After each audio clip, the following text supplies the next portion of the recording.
It's time for the Kevin and Nikee Show on iHeartRadio. Yeah.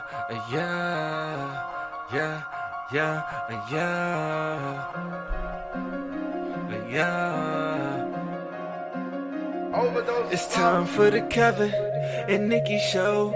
They gon' have it lit up.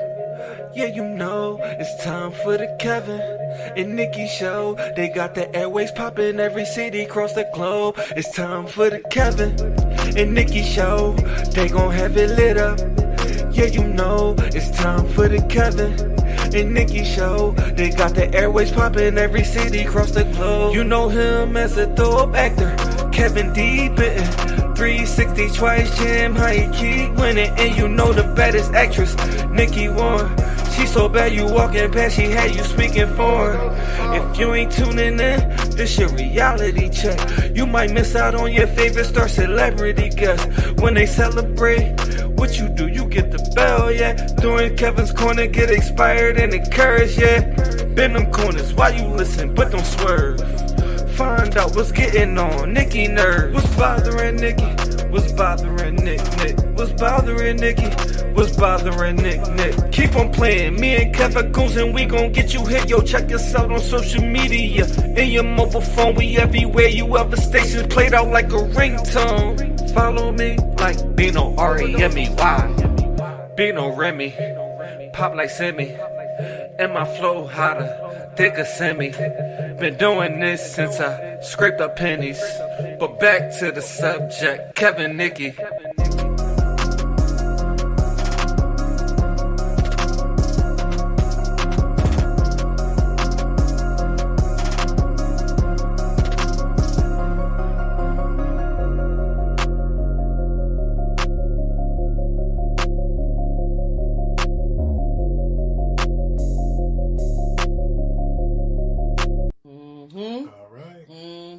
All right. Yeah. All right. Say that everybody's wrong with you. Well, And it's so. We are back. Yes. We are back for another exciting episode, another exciting show. It's the Kevin Nikee Show on iHeartRadio. I'm actor Kevin D. Benton. Yeah. And I'm actress Nikee Warren. And we are back, man. Hello. That's your Medea impersonation. Hello. Impression. Remember when we had Hsieh G on the on the show? Yeah. For those that don't know who Hsieh G is actually the stunt double for Tyler Perry and some of the Tyler Perry movies and things like that. So when you see Medea rolling down the step, it's not TP, Mr. TP himself. It just might be our man, Pots and Pans, 50 grand, Mr. Hsieh G. Yes. And he's also a comedian. Yeah. And I remember when he said, they told him that he had to dress up like Medea. He said, man, I ain't dressing up like no woman. He said he saw that check, he was like, hello? Hello? Yeah, man. He saw them zeros behind that number. It was like, hello? Shoot, I put on a dress for that much. You know what I mean? Listen, it's all about them digits. you know. Okay, them zeros behind the comma. That's right. Yes. Yeah. I think it was Mary said she liked them checks with a whole lot of zeros. Okay. Right, remember? Yeah. Yes. And what's in it? Cardi B said the same thing. She said, I like them checks. Yeah, right. She was like, man, when you be filming, you got to do it over and over again. You got to go back again. They're like, so you don't like, I think it was Ellen DeGeneres. Yeah. So you don't like her? She said, no, I like them checks. Yes. Listen, I hope you guys got a chance to see the mashup on Sunday. If you did not see it, you missed it. The mashup between Patti LaBelle and Gladys Knight. What do you mean? Singing, yes. So they were battling? They were battling it out, and I'm trying to tell you. Wait. It happened on Sunday. All right, let's slow down. For a second. What? Okay, so they had a sing battle. Yes. Okay, now here. Okay, so that means look where we have arrived. That means Kev didn't watch it. No. And rightfully so, because it's football season. So I know you were knee deep in the football. Okay, you missed my whole what? point. Just by what you just said, you missed my whole point. What, Kev? I never see like musicians go into a party and be like, "Hey, is that Kenny G over there?" And go grab their trumpet. You know what I'm saying? Like, it's never a battle with... I mean, I understand rap battles. Now we've moved to Patti LaBelle and... Who is it? Gladys Knight. Gladys Knight. We going to... now we doing R&B battles now? Okay, so we're going to have to school our brother Kev here. We're going to have to school our brother Kev because these battles, Mr. Benton, have been going on all summer. Where have you been? No, what I'm trying to say is, so I understand rap battles. You remember how LL Cool J was battling with Cannabis and LL with Kool Moe Dee. Now we doing we down to R&B now. We in this dispensation where R&B are battling back and forth, or has that always been? Yes. So you mean to tell me Gladys Knight put out an album dissing Patti LaBelle? Listen, no. That's what I'm talking about. No. See, because you don't know what's been going on, you don't understand it. But we got it, don't we, y'all? Okay. Monica battled Brandy on Instagram. They were doing all their hits. Hit versus hit versus hit versus hit versus hit. Okay. Then you got D Nice came out and he battled somebody else with the scratching. Okay, I get that. That's been from the beginning. Then after that, they were trying to get Usher to battle somebody else. Usher was supposed to battle Chris Brown. Okay. And something happened that they couldn't get it going. So now Patti LaBelle and Gladys Knight stepped up to the plate and it's hit versus hit versus hit. So they did it on Sunday at the Fillmore in Fishtown. And I'm trying to tell you, it was like that. Now Gladys Knight and Patti LaBelle, I couldn't choose. I couldn't choose because their songs, I love all their songs. I don't know. Y'all tell me who was your favorite. I couldn't pick one because Gladys Knight, she came out with her, he's leaving on that midnight train to Georgia. And then Patty's like, when you've been blessed, feels like heaven, pass it on. Okay, let me ask you a question. It was fire. I gotta ask a question. It was fire. You gotta walk me through this because the purpose for rap battles was for the purpose of who's the best MC, who had the best dancer. Wait a minute. Who could rock the party? And for street cred. What is the purpose of this battle? Entertainment. Okay. Purely entertainment. Okay. Purely entertainment. Our people are entertaining us, and I'm going to have to let you know that this has been going on throughout the entire quarantine. Okay. On Instagram. Okay, so this is just entertainment during the quarantine. During the quarantine. Okay, that's a good purpose. That's a good purpose. And it's mesh up hit after hit. But when Brandy and Monica did it, that thing was fire. I got it. Yeah. So I feel better about it now that it has a purpose.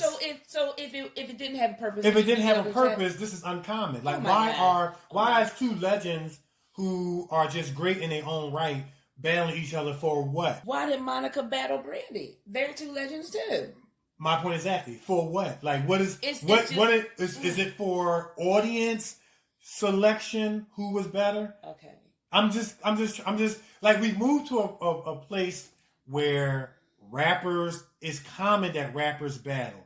That's why they call battle rappers rap battles. I'm just saying, wow, times have changed where we have Patti LaBelle battling Gladys Knight and Brandy battling Monica. But if it's in the name of entertainment during the pandemic, at least it has a purpose other than who's to say who's the best R&B singer? Kev.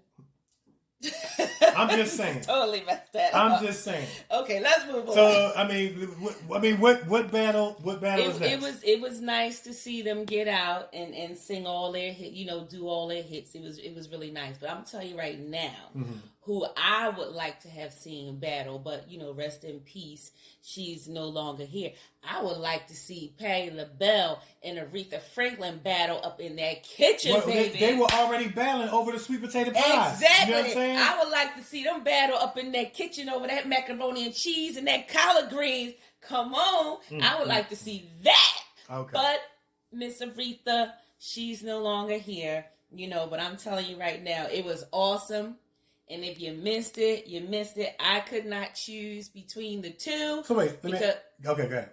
I could not choose between the two because it was just like fire. And it was good to see them come together. They were 6 feet apart and they were just having a good old time. They just had a good old time. I can get up with that. Playing their music, hit after hit after hit. Gladys Knight played one of her joints and Patty was like, I got something for you. I must have rehearsed my life. Like, yeah. I nearly fell out. All right, so to my understanding, I think Grover Washington Jr. has passed away. Is that correct in saying? Grover Washington Jr., he was the famous trumpet player. To the best of my knowledge, I think, if he's not, excuse me for being wrong, but I've never seen like a Grover Washington Jr., who's a legendary trumpet player, go into a party and spot Kenny G and tell his entourage, hey man, is that Kenny G over there? You know what I'm saying? Oh, hell no. Why not? Oh, hell no. Grab my saxophone right now. I would like to see Kenny G battle somebody. That's going to be fire. I'm all for it. Kenny, come on. Okay, let me ask you all for it. All right, who would Michael McDonald battle? Oh, I would like to see Michael McDonald battle, oh my God. Hall & Oates? Yes. Doobie Brothers and Hall & Oates? I'm trying to tell you, that's going to be fire. Okay. That's going to be fire. Okay, I got it. Yes, that's going to be fire. I like the purpose that is, they're doing this for entertainment during the pandemic and blah, blah, blah, blah, blah. Okay. Ooh, and since we on it, see, now you done started something. I would like to see the Isley brothers battle, brothers. Gat Band. There it is. That would be fair. There it is. Yeah, you could, because you got legend versus legend, who both of their music has transcended generations and generations. I think that would be a fair going back and forth. Because the Gat Band, what's that song?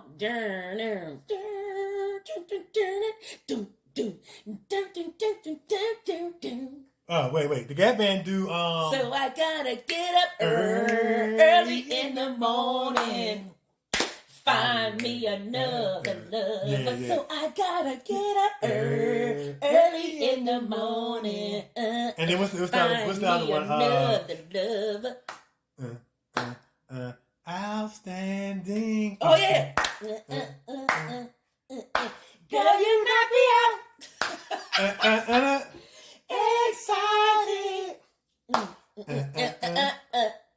You make me want to shout. Yeah, I like that. Okay, that's what I'm saying. Okay, I'm warming up to this. Warm up to it. Because I'm trying to tell you, this has been going on all summer long, as for entertainment purposes. Okay, that's it. As long as it got a purpose to it, that's it. Yeah, entertainment to help people, go through the quarantine, with some good music. I'm purpose driven. Yeah, and that's it. I'm purpose driven. Yes. As long as it has a purpose to it, and you're just not doing it for the sake of doing it. And shout out to D Nice. D Nice got something going. Listen, you gotta, if you're not following D Nice on Instagram, please folks follow him, because he got something going on all the time. He starts like sometime in the afternoon and he take that thing all the way out. He be playing all the hits. You ain't got no choice but to turn off your TV, turn on the speakers, get your little drink, Kool-Aid or Pepsi. We ain't promoting no alcoholism going on. And just use your living room and just dance that thing out. And you remember that song? My name is D Nice. Yes. My name is D Nice. My name is D Nice. Taking out the suckers and you know how I did it. Remember that one? Yes. Oh man, D Nice is that boy. I'm trying to tell you. You gotta follow them, and he be cutting it up. He be cutting it up, nice. And so because he started it. Oh, he started the battle? He battled. Who did he?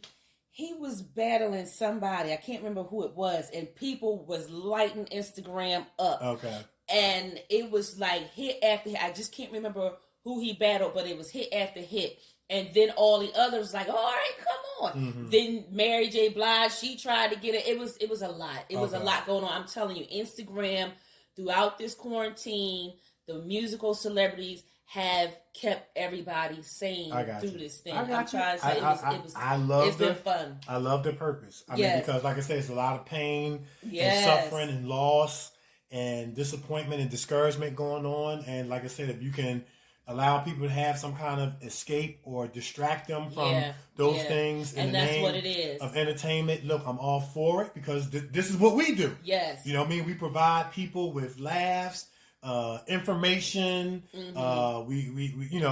do a lot on our show, and that's one of our driving forces is to provide sunshine and light and fun and happiness and joy, and during some tough times, even if it's for 2 hours, and we kind of always say that at the end of the show. So that's all. Yeah. That's it, Nick. You explained the purpose. I love it. I think it's great. Let's keep the battles going. Keep them going. Look, keep them going. We know the rappers. We know they battle. They got the R&B singers. We got to get some other people to battle. Yeah, we can get some other people to battle. Who out of the scope of rap and R&B, out of those categories? Let's pick another category. Who would you like to see battle in the name of entertainment in some other arena? Entertainment, country music. I would like to see Blake go up against Tim McGraw. Okay, I like it. I would like to see that. Tim McGraw and Blake Shelton. Okay, yeah, Blake Shelton. Battle and Tim McGraw. Oh, that'd be nice. I like it. That's legend. I would like to see that. I like it. I would like to see Shania Twain battle Faith Hill. Okay. That's what I want to see. I like that. That's what I want to see. I would like to see that. I would like to see that. And I would like to see Evander Holyfield battle Mike Tyson. Okay. In boxing. You know they were talking about that, right? Yeah, I know. For charity. I mean, look, we might as well keep it all going. Yeah, so it's some. I'm telling you, it's some awesome things going on in the entertainment, industry. Yeah. And shout out to all the musicians who have stepped up to the plate to keep people entertained, while going through this quarantine, because it's been rough. Yeah. It's been rough, and so they all stepped up and say, "Hey, I'll do this, I'll do that," and let's get it going. And that was something that kept everybody during the summer months. Sometimes, you couldn't go to the beach and different things like that. So you just turned on your speakers in your living room and you just danced that thing out. And I'm going to tell you another thing I liked and or appreciated. It kind of wasn't in the name of battling, but it was in the name of entertainment. When Will Smith and Jazzy Jeff did their viral, that was off the chain. I mean, everybody around the world was zooming in and dancing. You could see them in their living room dancing, and it was off the heels of DJ Jazzy Jeff. Remember, he had the coronavirus, and Will got hit hard with that. He was really struggling with that because he didn't know what the outcome was, because DJ Jazzy Jeff had gotten to the point where he had lost his taste, lost his smell, and it didn't look good. He recovered, got healed. They did their virtual,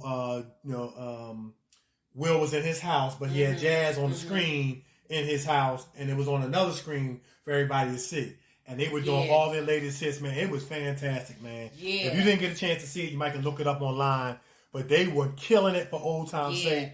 And Jazz, he hasn't lost a step, man. No, he hasn't. You talking about? And I would have liked to see DJ Jazzy Jeff and D Nice battle. I think they did do a little something. I think they did do a little something. They were doing a little something. Because both of them could make that turntable talk. Let me tell you something. And who else made that microphone talk? It was Jill Scott and Erykah Badu. Man. Erykah Badu? Yes. Okay, I like that. That's a good. Badu. And they kind of got a similar genre. I think you better call Tyrone. You sound like Erykah Badu.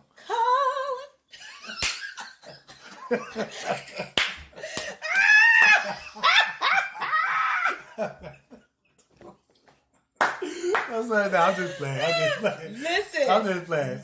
You should have seen them. Okay. They were going through it. I mean, they had hit after. Oh my God. Jill Scott played one song, and then Erykah Badu came. Okay. I was like, oh snap. Oh snap! I'm telling you, it was good. But that's one of them things. They carried that thing into the wee hours of the morning because it's Cali time. Okay, you know. Yeah. So they were wee hours in the morning, and you like, okay, I'm getting tired now. I gotta turn this off, but you couldn't turn it off. Yeah. You know, because California, what, 3 hours behind? 3 hours. They're 3 hours behind us. Yes, so Pacific time. Yeah, so it's like almost 2-3 o'clock in the morning, our time, and they still up. They like still up. You know, so yeah, I got you. You know, so it was fun. You know, and shout out to Patty and Gladys. They had the nerve to come down here and say, okay, we're going to do this in person. Okay. They televised that joint. Okay. They did Fishtown at the Film Walk. Like, okay, man. So it was really good. I'm trying to tell you, it was really good. And I was up like, you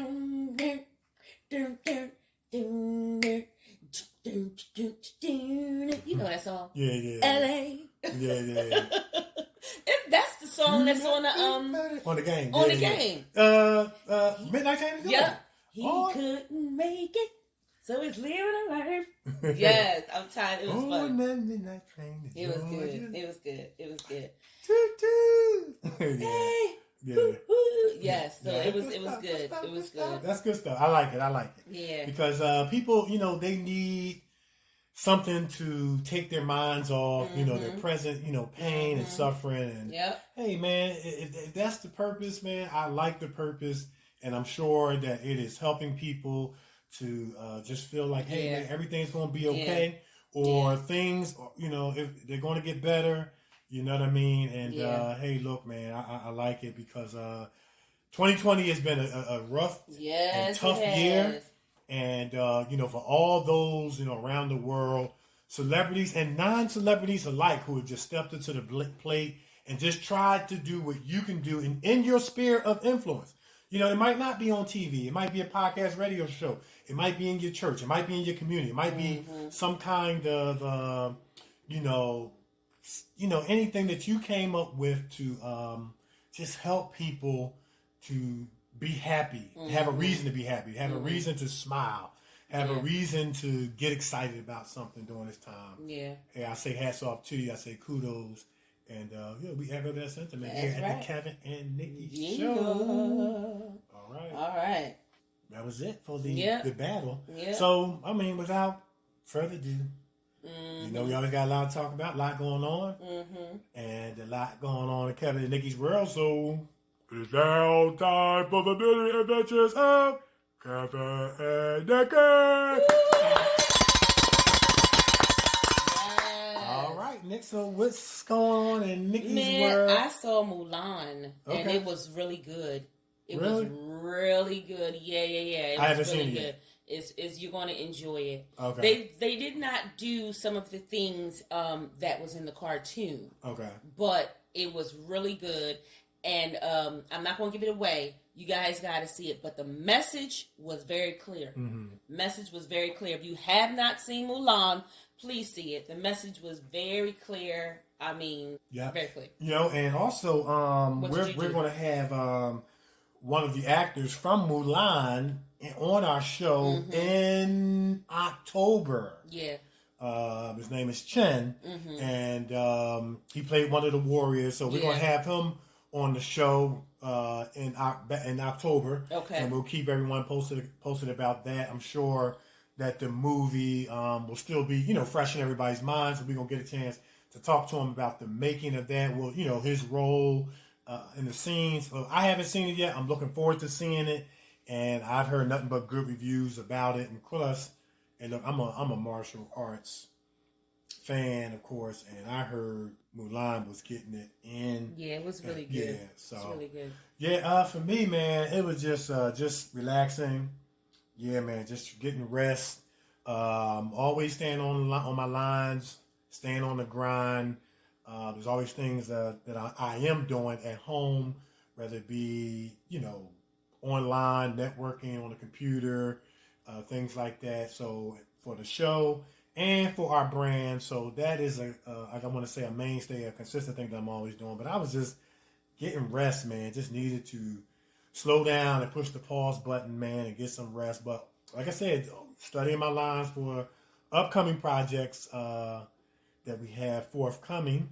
And looking forward to that. So that was it for my adventures. It was the adventures of Z's. I know that's right. I know that's right. Who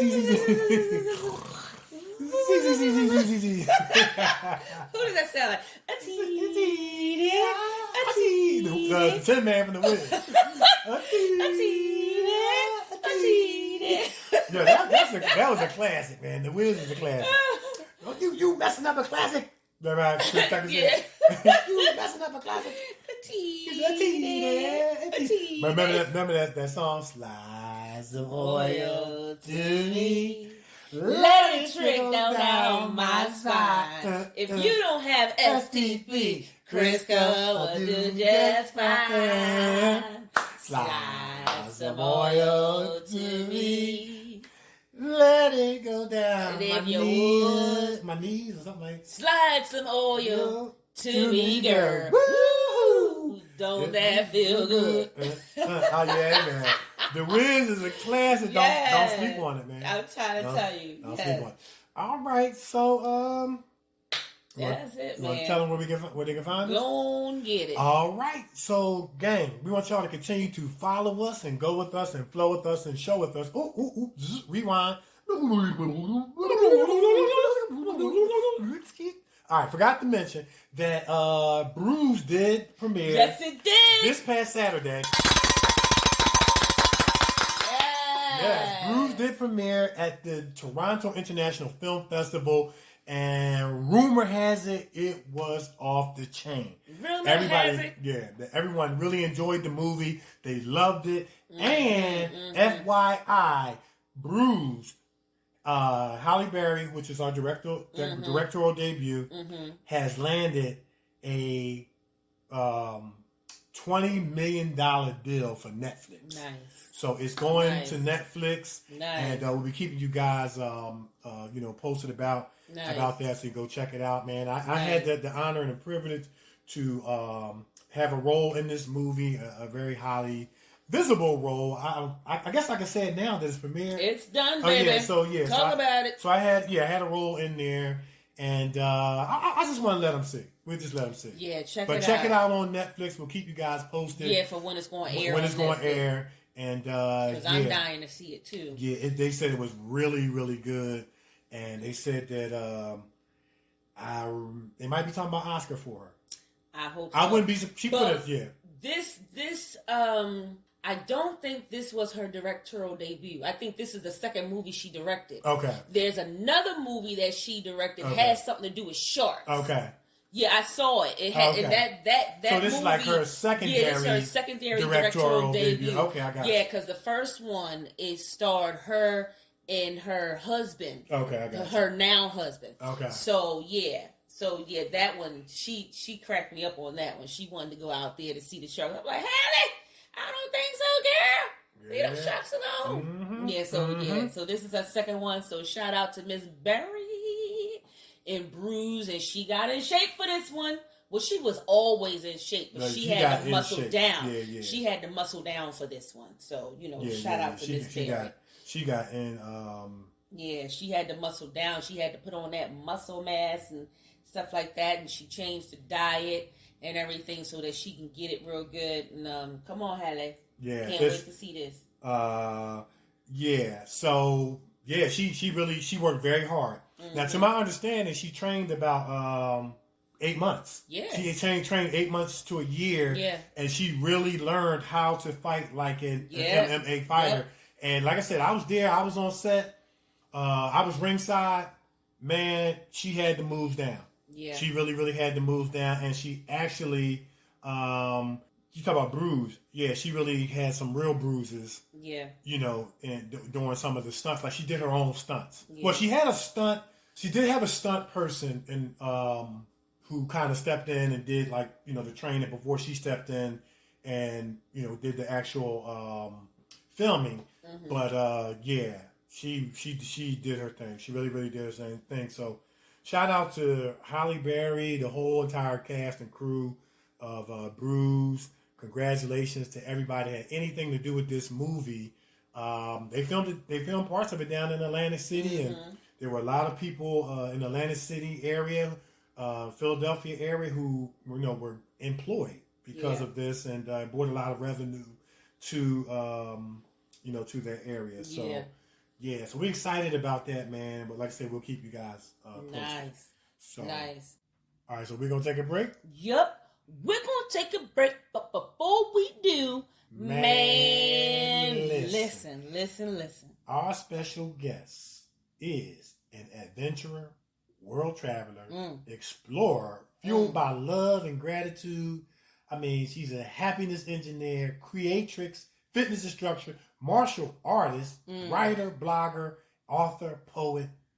And you know it. Poet and you know it. And y'all going to really enjoy hearing her story.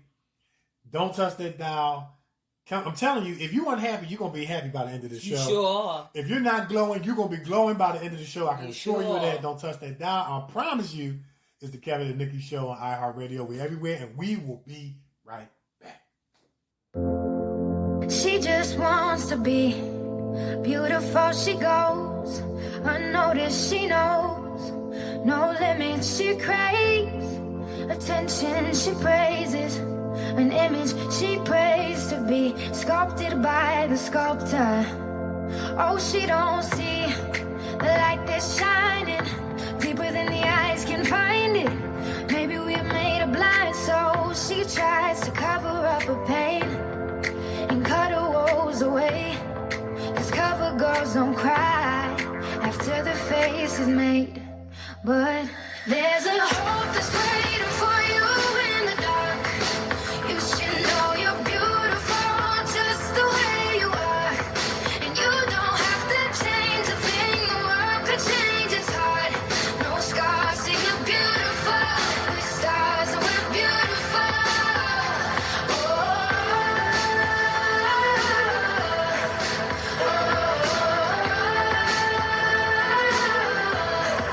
And you don't have to change a thing, the world could change its heart. No scars, see you're beautiful. We're stars and we're beautiful. She has dreams to be an envy, so she's starving, you know. Cover girls eat nothing. She says beauty is pain and there's beauty in everything. What's a little bit of hunger? I can go a little while longer. She fades away. She don't see her perfect. She don't understand she's worth it. All that beauty goes deeper than the surface. Oh. So to all the girls that's hurting, let me be your mirror. Help you see a little bit clearer. The light that shines within. There's a hope that's waiting for you in the dark. You should know you're beautiful just the way you are. And you don't have to change a thing, the world could change its heart. No scars, see you're beautiful. We're stars and we're beautiful.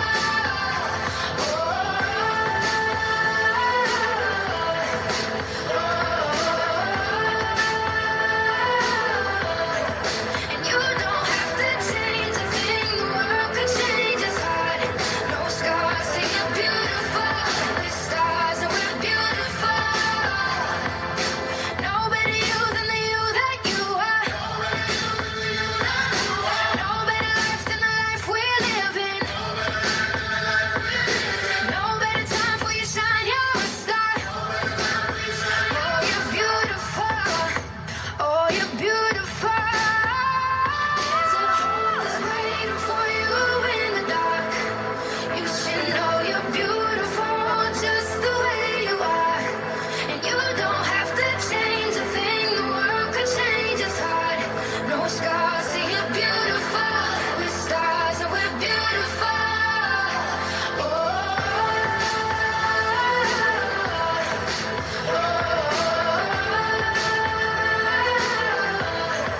And you don't have to change a thing, the world could change its heart.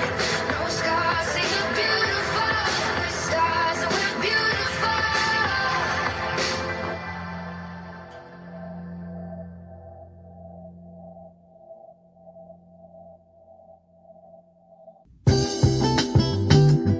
Satisfy your sweet tooth with some tasty treats from the Brownie Shop. Fudge cupcakes, sweet potato pie, freshly baked bread, homemade ice cream, creamy chocolatey brownies, and much, much more. Check out their full menu on Facebook Brownie Shop or Brownie Shop 2019 Instagram. Get your next dessert from the Brownie Shop. Your sweet tooth will love you for it. Urban Elite Beauty LLC is an online urban beauty supply store that serves both men and women in urban communities. Our goal is to provide quality beauty solutions for our culture and community.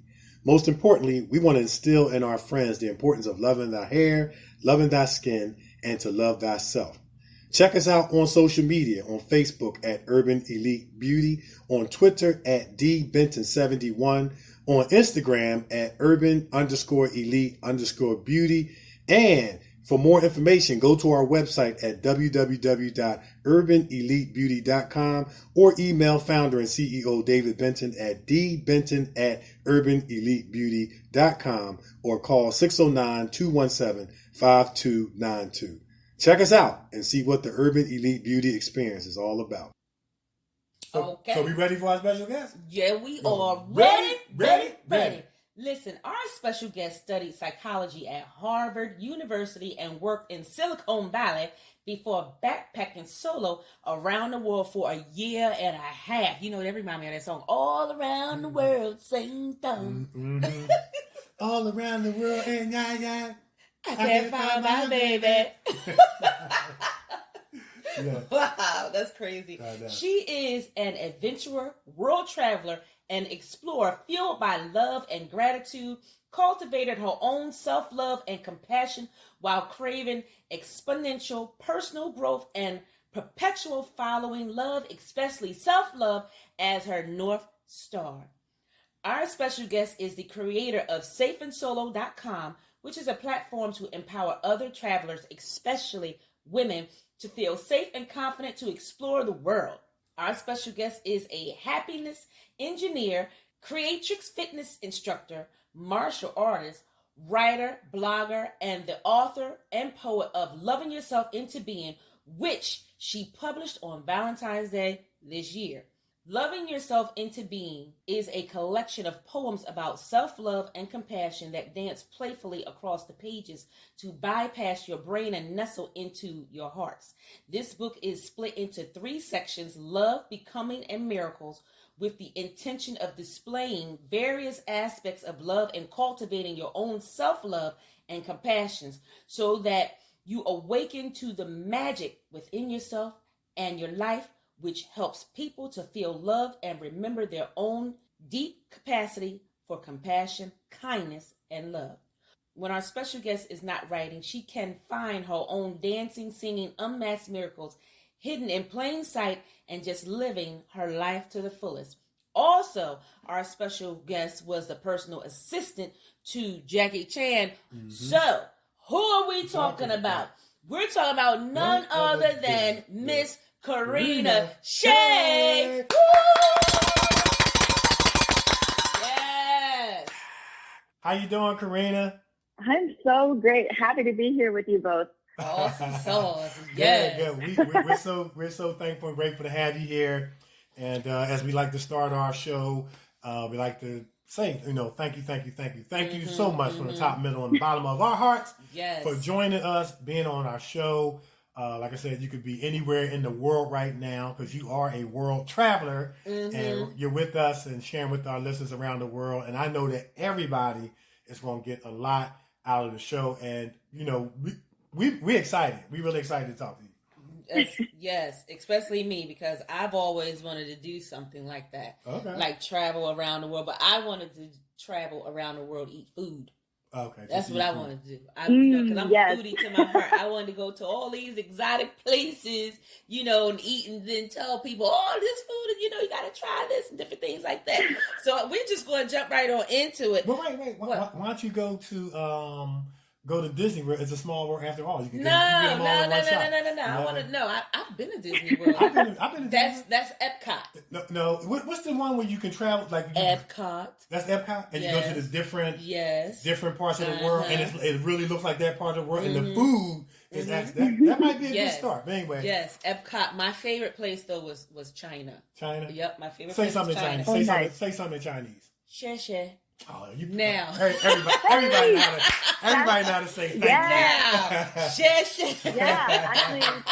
You see how he tried to play me? Karina, you see how he tried to play me, but he don't know. He gonna learn a day, though. Okay. He gonna learn a day. All right, well, let's get to the interview. All right, you passed the test. Now, right. So listen, you are a world traveler. Tell our listeners how you got started with that. Yeah, so I grew up with parents who wanted me to experience a different culture every year. Mm-hmm. So we would travel to a different place. Nice. And rather than have material things, they wanted us to build our experiences and connect with other people and see the world. So I got bit by the travel bug at a really early age. Nice. Wow. And then I was working as a happiness engineer at the tech world in Silicon Valley. Mm-hmm. And from there, I realized that if I didn't set a date to travel, I would never make it happen. Exactly. I would always push it off and decide to do it later. Mm-hmm. Or think that would happen, or when I had fewer responsibilities, which would never happen. So I set a date when I was 23 for when I was 24, that I would quit my job and backpack around the world for a year and a half. Wow. Nice. Nice. Wow. And so I gave my company 9 months notice and then went and backpacked by myself. Wow. By yourself? Yeah. By myself. Yeah. And that's the thing about it. Like, it takes a lot of courage, you know what I mean, to just venture into, unknown land, territory, countries, cultures, and say, hey, I'm going to do it. You know what I mean? Yeah. It takes a lot of courage. And, so my question would be, you got this epiphany that you wanted to, this is what you wanted to do. You wanted to travel. So you went around the world, like about a year and a half. What kind of preparation goes into, like traveling, to the magnitude that you've accomplished? One was building the self-confidence to know that I could not only survive, but thrive anywhere. And before I went, I didn't think I could travel alone because I'm female and it's a dangerous world, I thought, for women. But I wanted to challenge my fear zone and anything that I was scared of. And I was like, if this is something I'm scared of, that's where I'll get maximum growth. Okay. And so I was like, I'm going to do this and challenge my previous beliefs. Gotcha. And I did this training called Impact, which is a full force self-defense course. And it's basically you learn in a stress state-dependent learning phase where you go all out and against these fully padded or like fully suited assailants who are your instructors, and you learn how to protect yourself. Yeah, I saw having that knowledge. I saw the video. I saw the video. Yeah, they had on big football helmets, and you pummeled all three of them. Yeah. But anyway, go ahead. I'm sorry. Yeah. No worries. Thank you. So that was really good practice too, just to build my confidence and know I can take care of myself anywhere. And then I actually trained in Muay Thai when I was in Thailand. Okay. And that was also helpful. But in general, I think just being a smart traveler and being aware of your surroundings is extremely important. Yeah. So I actually created this website called safeandsolo.com to help other women and travelers be empowered to travel anywhere in the world by themselves or with other people. That's nice. I like that. Yeah. I like that. I saw the video, and they had these three guys in these big football helmets, all these pads. And they attacked her, and she knocked all three of them out. I like that. Yeah, it's pretty cathartic and nice to know that I feel empowered. Yeah, it was kind of funny too, because like after she knocked all three of them out, like she had her hands over her mouth, like, "Oh my God, are y'all okay?" The love kicked back in after that. Right? After she beat him up. After she knocked them all out. Exactly. She was all helping them up. And stuff. Wow. But it was great though. But yeah, I have a background in karate. I stopped at green belt because I ended up getting into basketball, got pretty good at it. Then that took over my interest and my passion. But the things that I did learn through karate, martial arts, it is about self-control. It's about discipline. It is about humility. It is about avoidance, because like Jackie Chan said in The Karate Kid, he said that the best fights are the ones you don't have to. So when you do get into a confrontation where you have to defend yourself, it really is the last resort. And but it's just good to know and have that confidence that if I need to handle myself, as Bruce Lee said, I can do you in. You can do somebody in if you need to. So Well, I like how she set a date, to travel, because you hear people all the time procrastinate. I haven't been on vacation in years, and different things like that. I like how she actually set a date and said, okay, by this day right here, I need to be ready to go. Right. And I like that, and I think more people should do that. If more people actually set that date, they'll get out there and see the world. Because my slogan is not a vacation unless you travel outside the country. Yeah, I got you. That's right. Absolutely. Now, I saw another video, and we're going to definitely get into this awesome book that you wrote. Now, I have to say, you're a very outgoing, adventurous person. You really do glow. Like, you can tell just by looking at your pictures that it's hard to probably be around you and be sad, because she's always smiling and stuff like that, and you have this adventurous kind of living on the edge air about you, but then you kind of live on the edge kind of literally, because you're sitting on the ledge reading your book.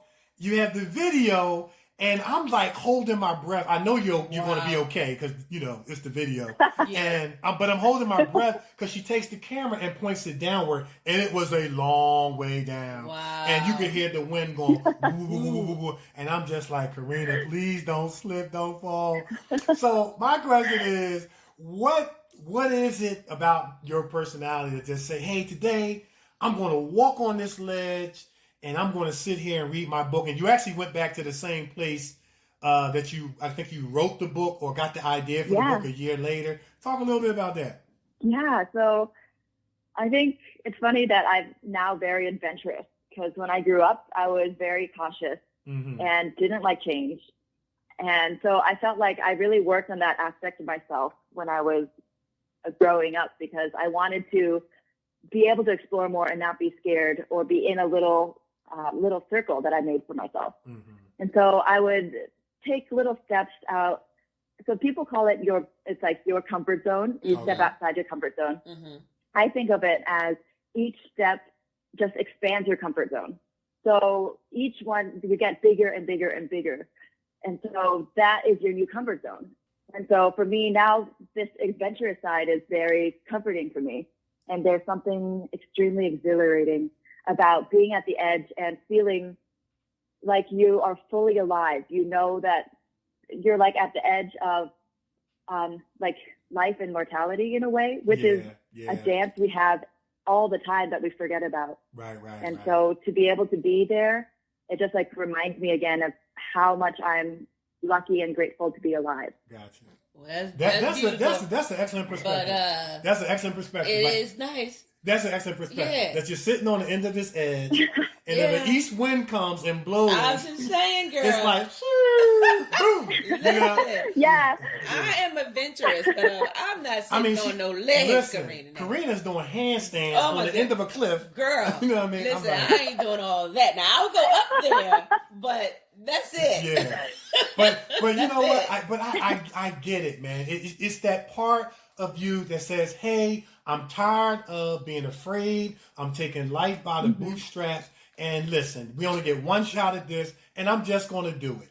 You know what I mean? And I get the self-challenge and the adrenaline and the accomplishment from it all. I mean, sometimes you just get tired of just not trying and being afraid, and you're not having the courage to step out. And, this is that. It's like that breaking through of the shackles and saying, "Hey, I'm free." You know what I mean? And that's kind of what I saw as I looked at the pictures, as I looked at the video and things like that. But it was very fascinating. You're reading your book, and it's like you really didn't have care or concern or worry or fear. I saw freedom. Mm-hmm. Well, you do it. I'm not doing it. You know what I'm saying? He's doing a lot of talking. No. You do it. I'm just describing what I saw. I'm not gonna do it. Yeah. No, but that was very, very awesome. So, I mean, you wrote this awesome book / poems, and I'm gonna tell you, I love poetry. Mm-hmm. I took English literature and poetry when I was in college. I actually loved it, and I got a B in the class, and then I took it again because I loved it so much. One of my favorite poems is Robert Frost, "The Road Not Taken," and was a poem that really resonated with me. Big fan of poetry. This book speaks to loving yourself into being. Just give our listeners kind of like a synopsis of what it means to love yourself into being. And I love this because, and we're gonna talk about this. You study psychology. I got my degree in psychology, Lord. So we're gonna get Dr. Phil. Lord, you know what I'm saying? Go. Yeah. We're gonna help some people. Karina, now I'm gonna open that door, girl. And that door ain't gonna never close. I'm trying to tell you. Yeah. I named it "Loving Yourself into Being" because I think it's this concept of us coming back to ourselves. And that we are not finding ourselves, but rediscovering ourselves. Okay. And we're doing this through loving ourselves. And so it's a self-love or self-compassion journey that we're taking through life. And so we are human beings, not human doings, but we're constantly doing things. And so loving ourselves, we get to be back in a state of being. Nice. Awesome. Nice. And when you say back into being, is it like, what is that being? Is it arriving to a sense of like feeling complete, self-acceptance? Like if you could just clarify that for our listeners, like what would that be? I feel like the verb like to be or being is a space where you are fully aware or just conscious of what's happening around you. And so I think we are whole, complete, and perfect exactly as we are. Gotcha. And we have just forgotten our own perfection. And so I have this one poem that I talk about how we are David in a slab of marble. Okay. And we have to basically chisel away all the mud that we've caked on by society. Right. That I like it. once we take it off, we get back to our pure center. I love that. And that is our being. I love that. Nice, I love that. nice, I'm gonna tell you, I love that because the world is always inundating us with negativity. The world is always hurting us, rejecting us. The world is always telling us the opposite of the good that we are and represent. And it's like, just think about going through life and the world is constantly throwing mud on us. And if you never chisel it off, you're going through life carrying this mud. Right, and thinking you're mud. And thinking you're mud and feeling like you're mud, and then you start acting like you're mud because you're not acting how you were meant to be. Yeah. You know what I'm saying? And we talked about this on other shows. Some people never even get on the path to chiseling off the mud. Yep. And that's why I like, I love your book and I love shows like this because it gets back to challenging people to pay attention to your holistic self. Exactly. Your thoughts. Yep. Where are you intellectually, educationally? Where are you relationally? Where are you vocationally? Where are you with your dream, goals, and aspirations? Where are you, where's your perspective in terms of your materials? Like, we have to pay attention to our holistic self, and that has to be a priority. Just like we take our cars to get the oil change, and we clean up our outward appearance of our cars, and get the engine tuned up. We need to kind of have that same perspective with our minds, our emotions, and our being. And that's why I love this stuff, because you can have all the greatest achievements in the world. If you are an emotional wreck on the inside, your mind and your perspective is all screwed up. Yep. You're always taking things negative. Every time somebody says something nice, you're taking it negative. That's all that mud that needs to come off so that our mindsets can be reshaped. Yep. So we can be. And you know what? You know what I've learned? If you don't be, as Karina puts it so plainly and clear, you're going to become a cactus. And a cactus, when you come close to a cactus, you get stuck. That's it. And then you're going to get mad when people move away from you and you're going to blame them and play the victim. When in actuality, it's because you're not being and they want to protect their being, so they got to love you at a distance. That's right. That's it right there. That's it, man. You get the bell. That's it. Right there. That's it. That's it. Yeah, That's it's important, man. It really is important. Dropping off that mud. So I got to ask this. So you study psychology, which I find is a fascinating field. You know, I mean, I took... Can't you tell, Karina? For example, yeah, I get excited talking about this. It's his favorite. So yeah, me too. I took, abnormal psychology, which is one of the most fascinating classes that I had taken. But I just wanted to kind of ask you, how did your psychology background and education play a role in your poetry and your book? Because I'm sure there was some, correlation there in terms, because your book has the capacity to kind of counsel if you really catch what's going on in those poems. That's such a great question. My psychology background came in because I wanted to do something different with the poem and make it so that people don't just use their brain, but they can really feel it in their body, feel the poems in their body and their heart. And so I felt like if I could make the poems dance across the page or make them visual, then people can't use the same way that their brain the same way they would do. They would read a normal poem or a piece of writing where they could just analyze it or critique it. Right. And so by having the words flow on the page or have different images, people could see it as a picture and feel something in themselves. And so it would bypass the brain and enter their heart. Right. I like that. I like that philosophy. Yeah, because even when I read Robert Frost, The Road Not Taken, it talks about a road that diverges, and it talks about leaves that's falling and all this sort of stuff. And as you're reading it, you can picture yourself kind of going through the woods, leaves falling. You come to this fork in the road, you can imagine that, and you actually start to feel how you would feel if you were standing at a road. If you were standing in the road, one goes one way, you would probably be thinking, which road do I choose? Exactly. You can actually feel that as you're reading the poem, and so much so with your poetry as well. So when you explain how the words kind of bypass the brain, you're going to feel something when you read her poems. There's no way you're going to read. You're not going to read any of her poems and not feel something in your heart, and that's how you know it's impactful. That's excellent. That's very good. I love poetry too, so that's very good. Who don't love poetry? What's your favorite poem?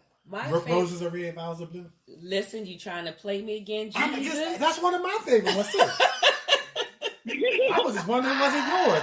I like Langston Hughes. Okay, Langston Hughes. Okay. All right, good. All right. That Roses Are Red, Violets Are Blue was the one I learned when I was little. You know what I'm saying? It was like that song, Amen. Remember, it only had that one verse. That's how Roses Are Red. You couldn't go wrong with it. So as I got older, I got a little bit more advanced. But anyway. Yeah, I like Langston Hughes. Yeah.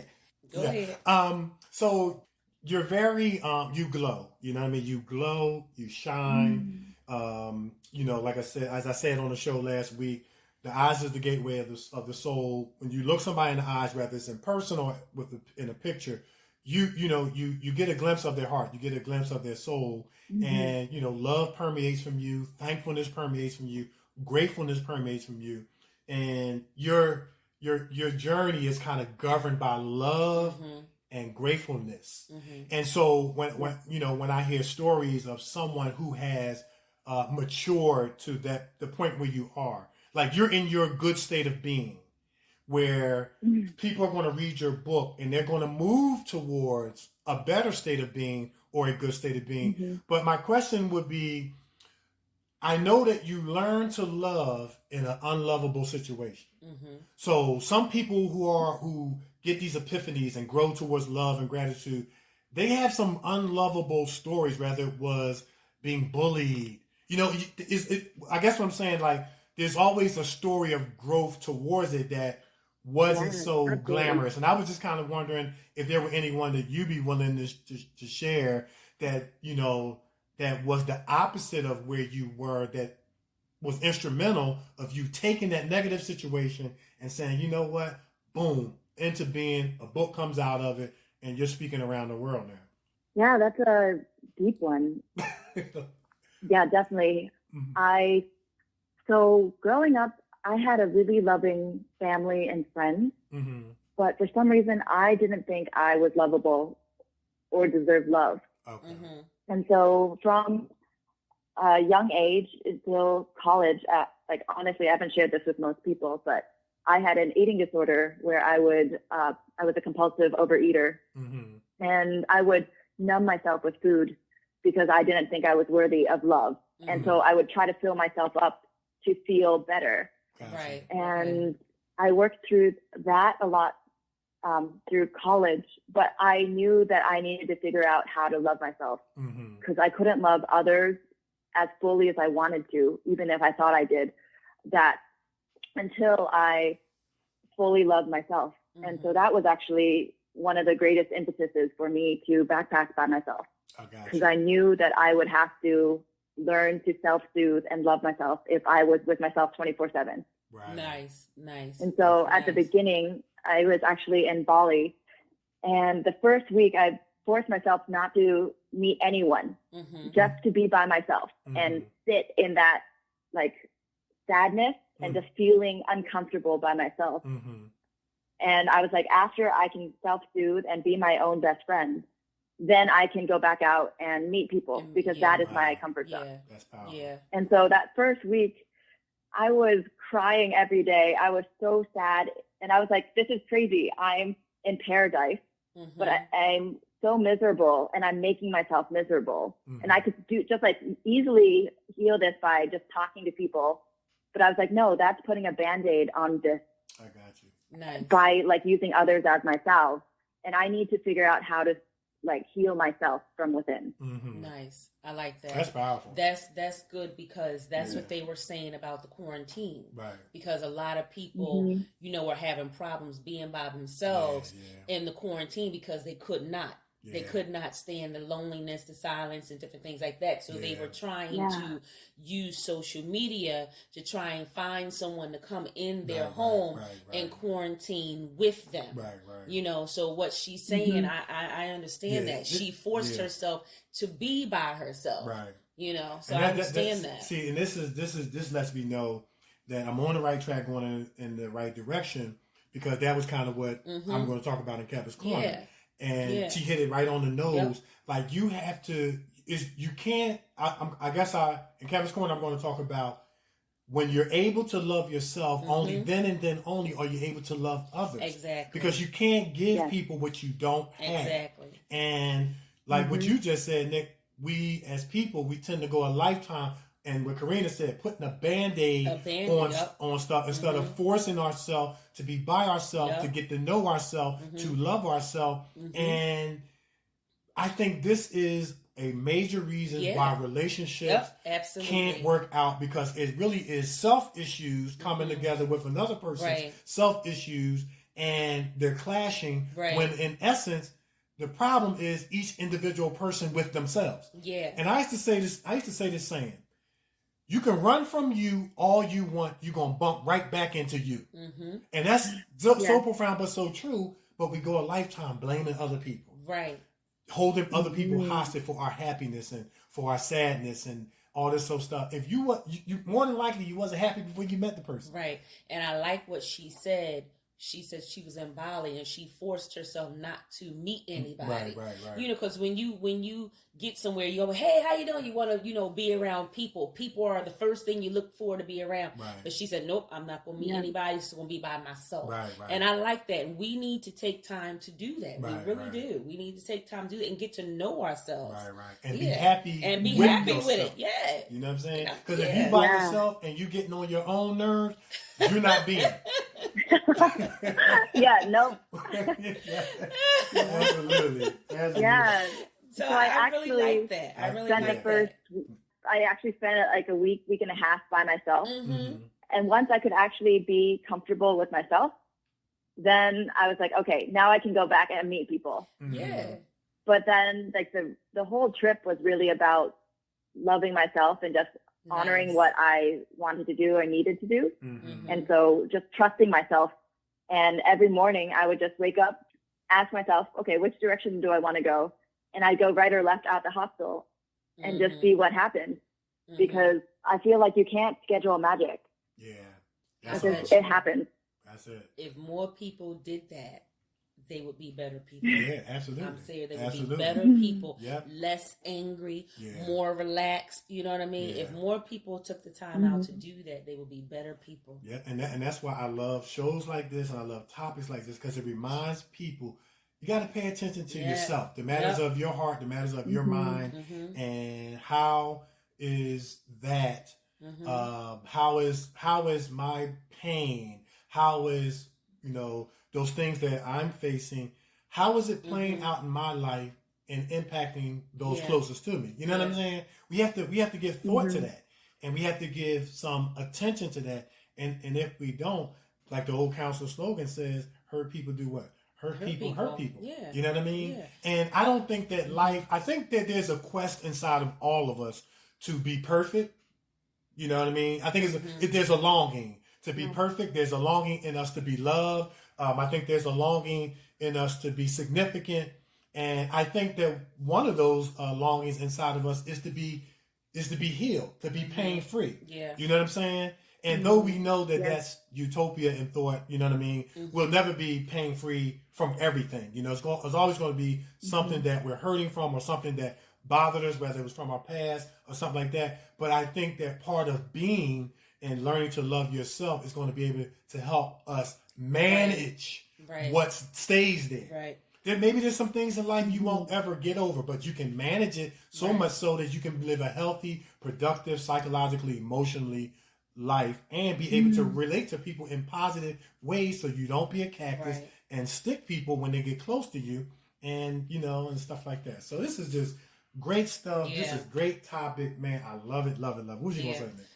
Because you know, when you think about the quarantine, and when we started out, we couldn't do a lot of things. Right. So it forced people to get back to cooking. Right. Get back to spending time with the kids. Right. Get back to those things that they, you know, took advantage of, or you know, it forced us to get back to that. And for some people who were quarantining by ourselves, it forced us to be by ourselves. And I think that that's where we need to be, so that we can learn about ourselves before we add somebody else into it. You know what I mean? So I really like the fact that when she was in Bali, she spent a week to 2 weeks by herself before she just went out and started meeting people. I really like that, because she got to know herself. I like that.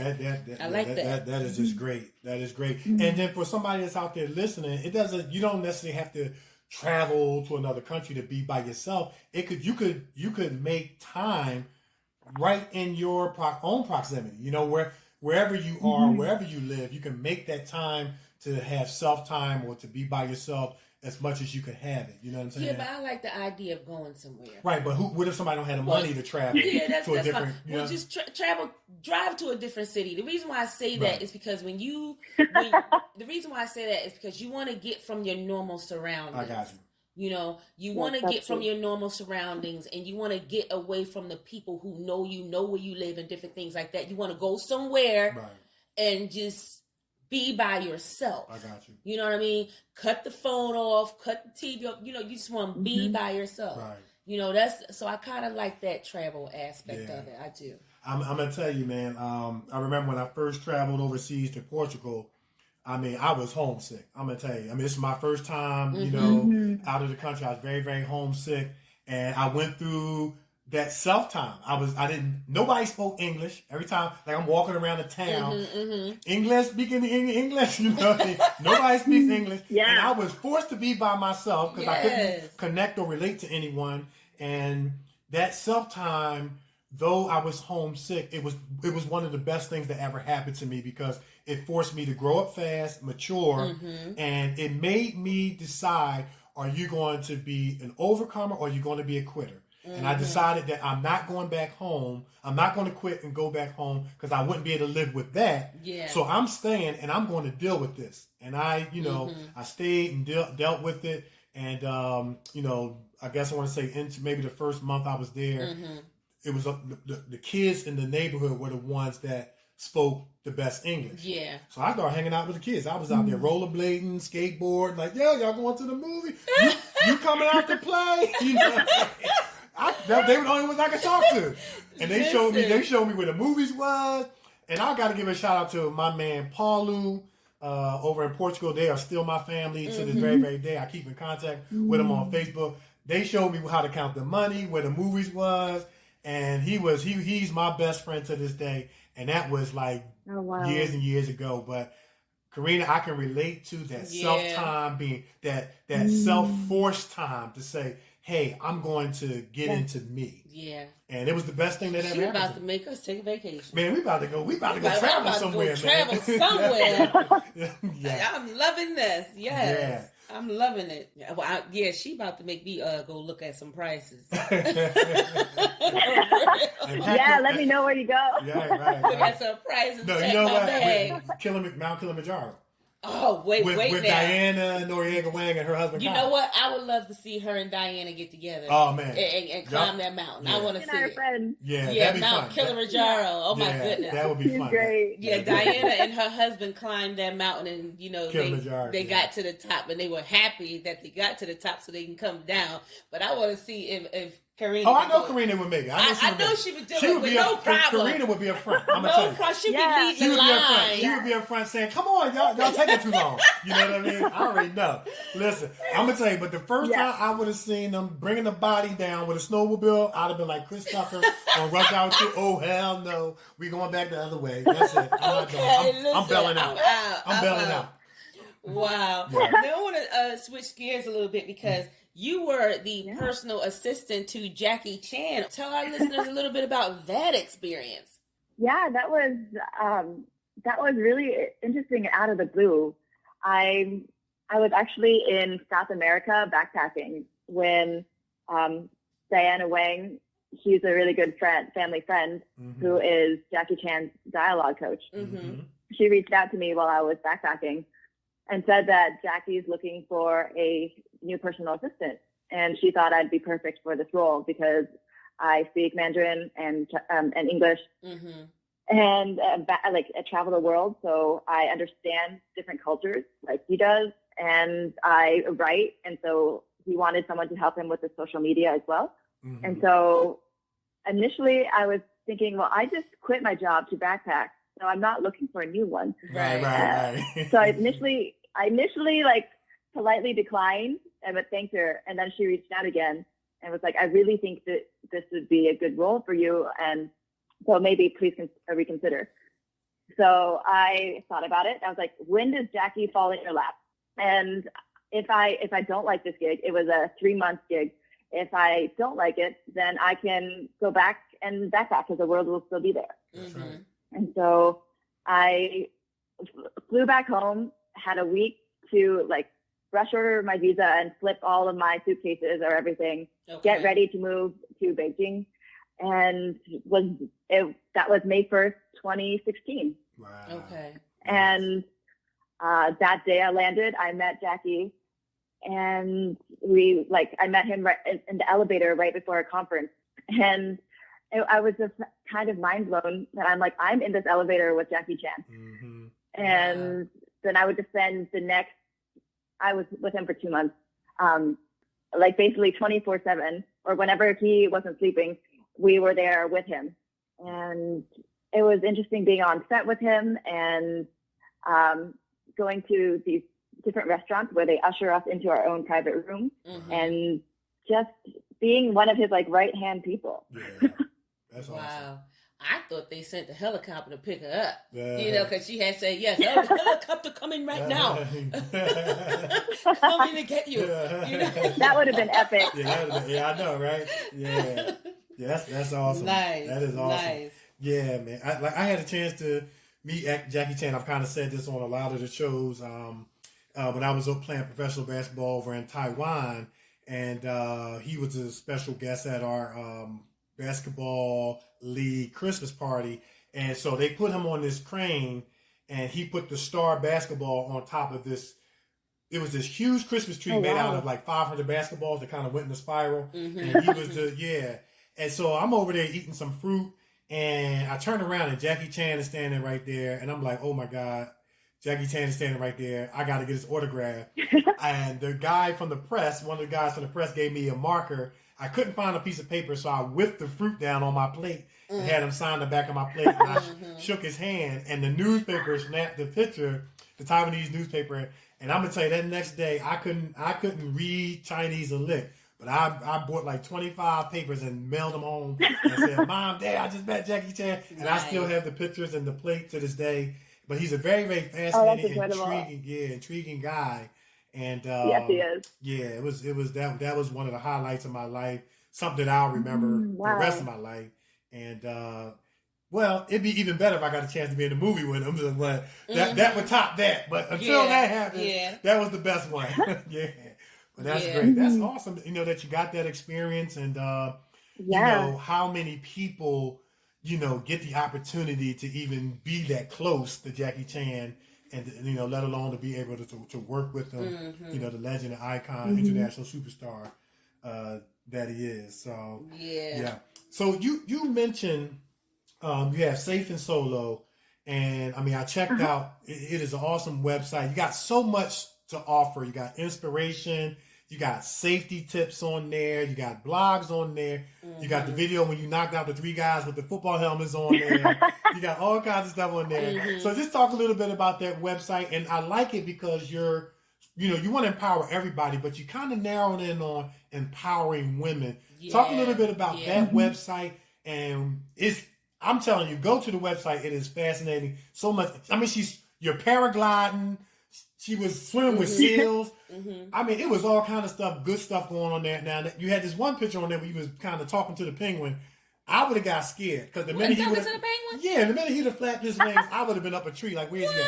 No, where you go, man? Where you go? Oh, they're so cute. Happy feet. I don't care about happy feet. I would be scared he would peck me or something. No, oh my goodness. Oh no, they're so friendly. Yeah. Okay.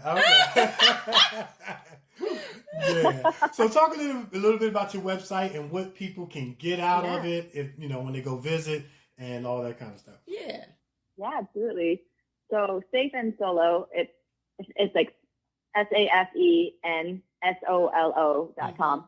Basically, I had this inspiration because I was like, I don't see other people talking about how people should be safe or have like safety tips, travel tips, self-defense tips that can help someone feel good and confident when they're traveling. So I can create that since that's something in my wheelhouse. And I also wanted to share that it's really, you can actually backpack around the world on an affordable budget. I spent less than I did on a year of rent in SF for 18 months abroad. Okay.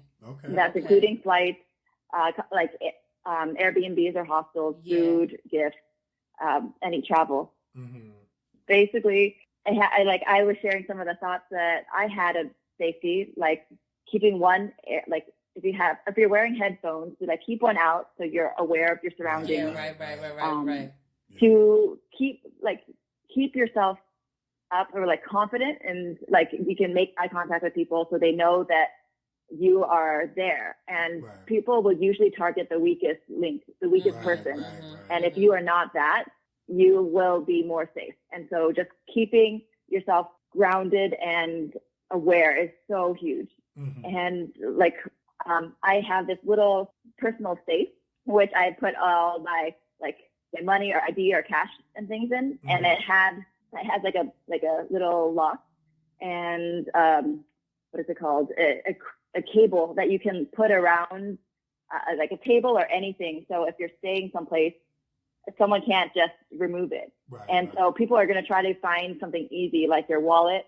But if they have to go through your wallet, they're less likely to fit. Okay.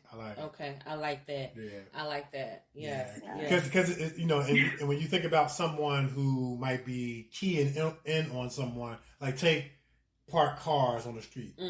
When you see the ones that got the wheel locks, it makes you go to the next one, the one that don't have it. Because you're thinking chance is better. So it cuts down on it's like the visibility of protecting yourself kind of cuts down. And I mean, not that you want them to go rob somebody else, but it makes them say, right. let me go in this direction. That's too much work there. Mm-hmm. Yeah, that's awesome. I like that. That is. I like that. Ladies, check out safeandsolo.com. Yeah. Let's get together and start traveling around the country. Around the world. And if you have questions, you can, anyone's welcome to reach out to me there.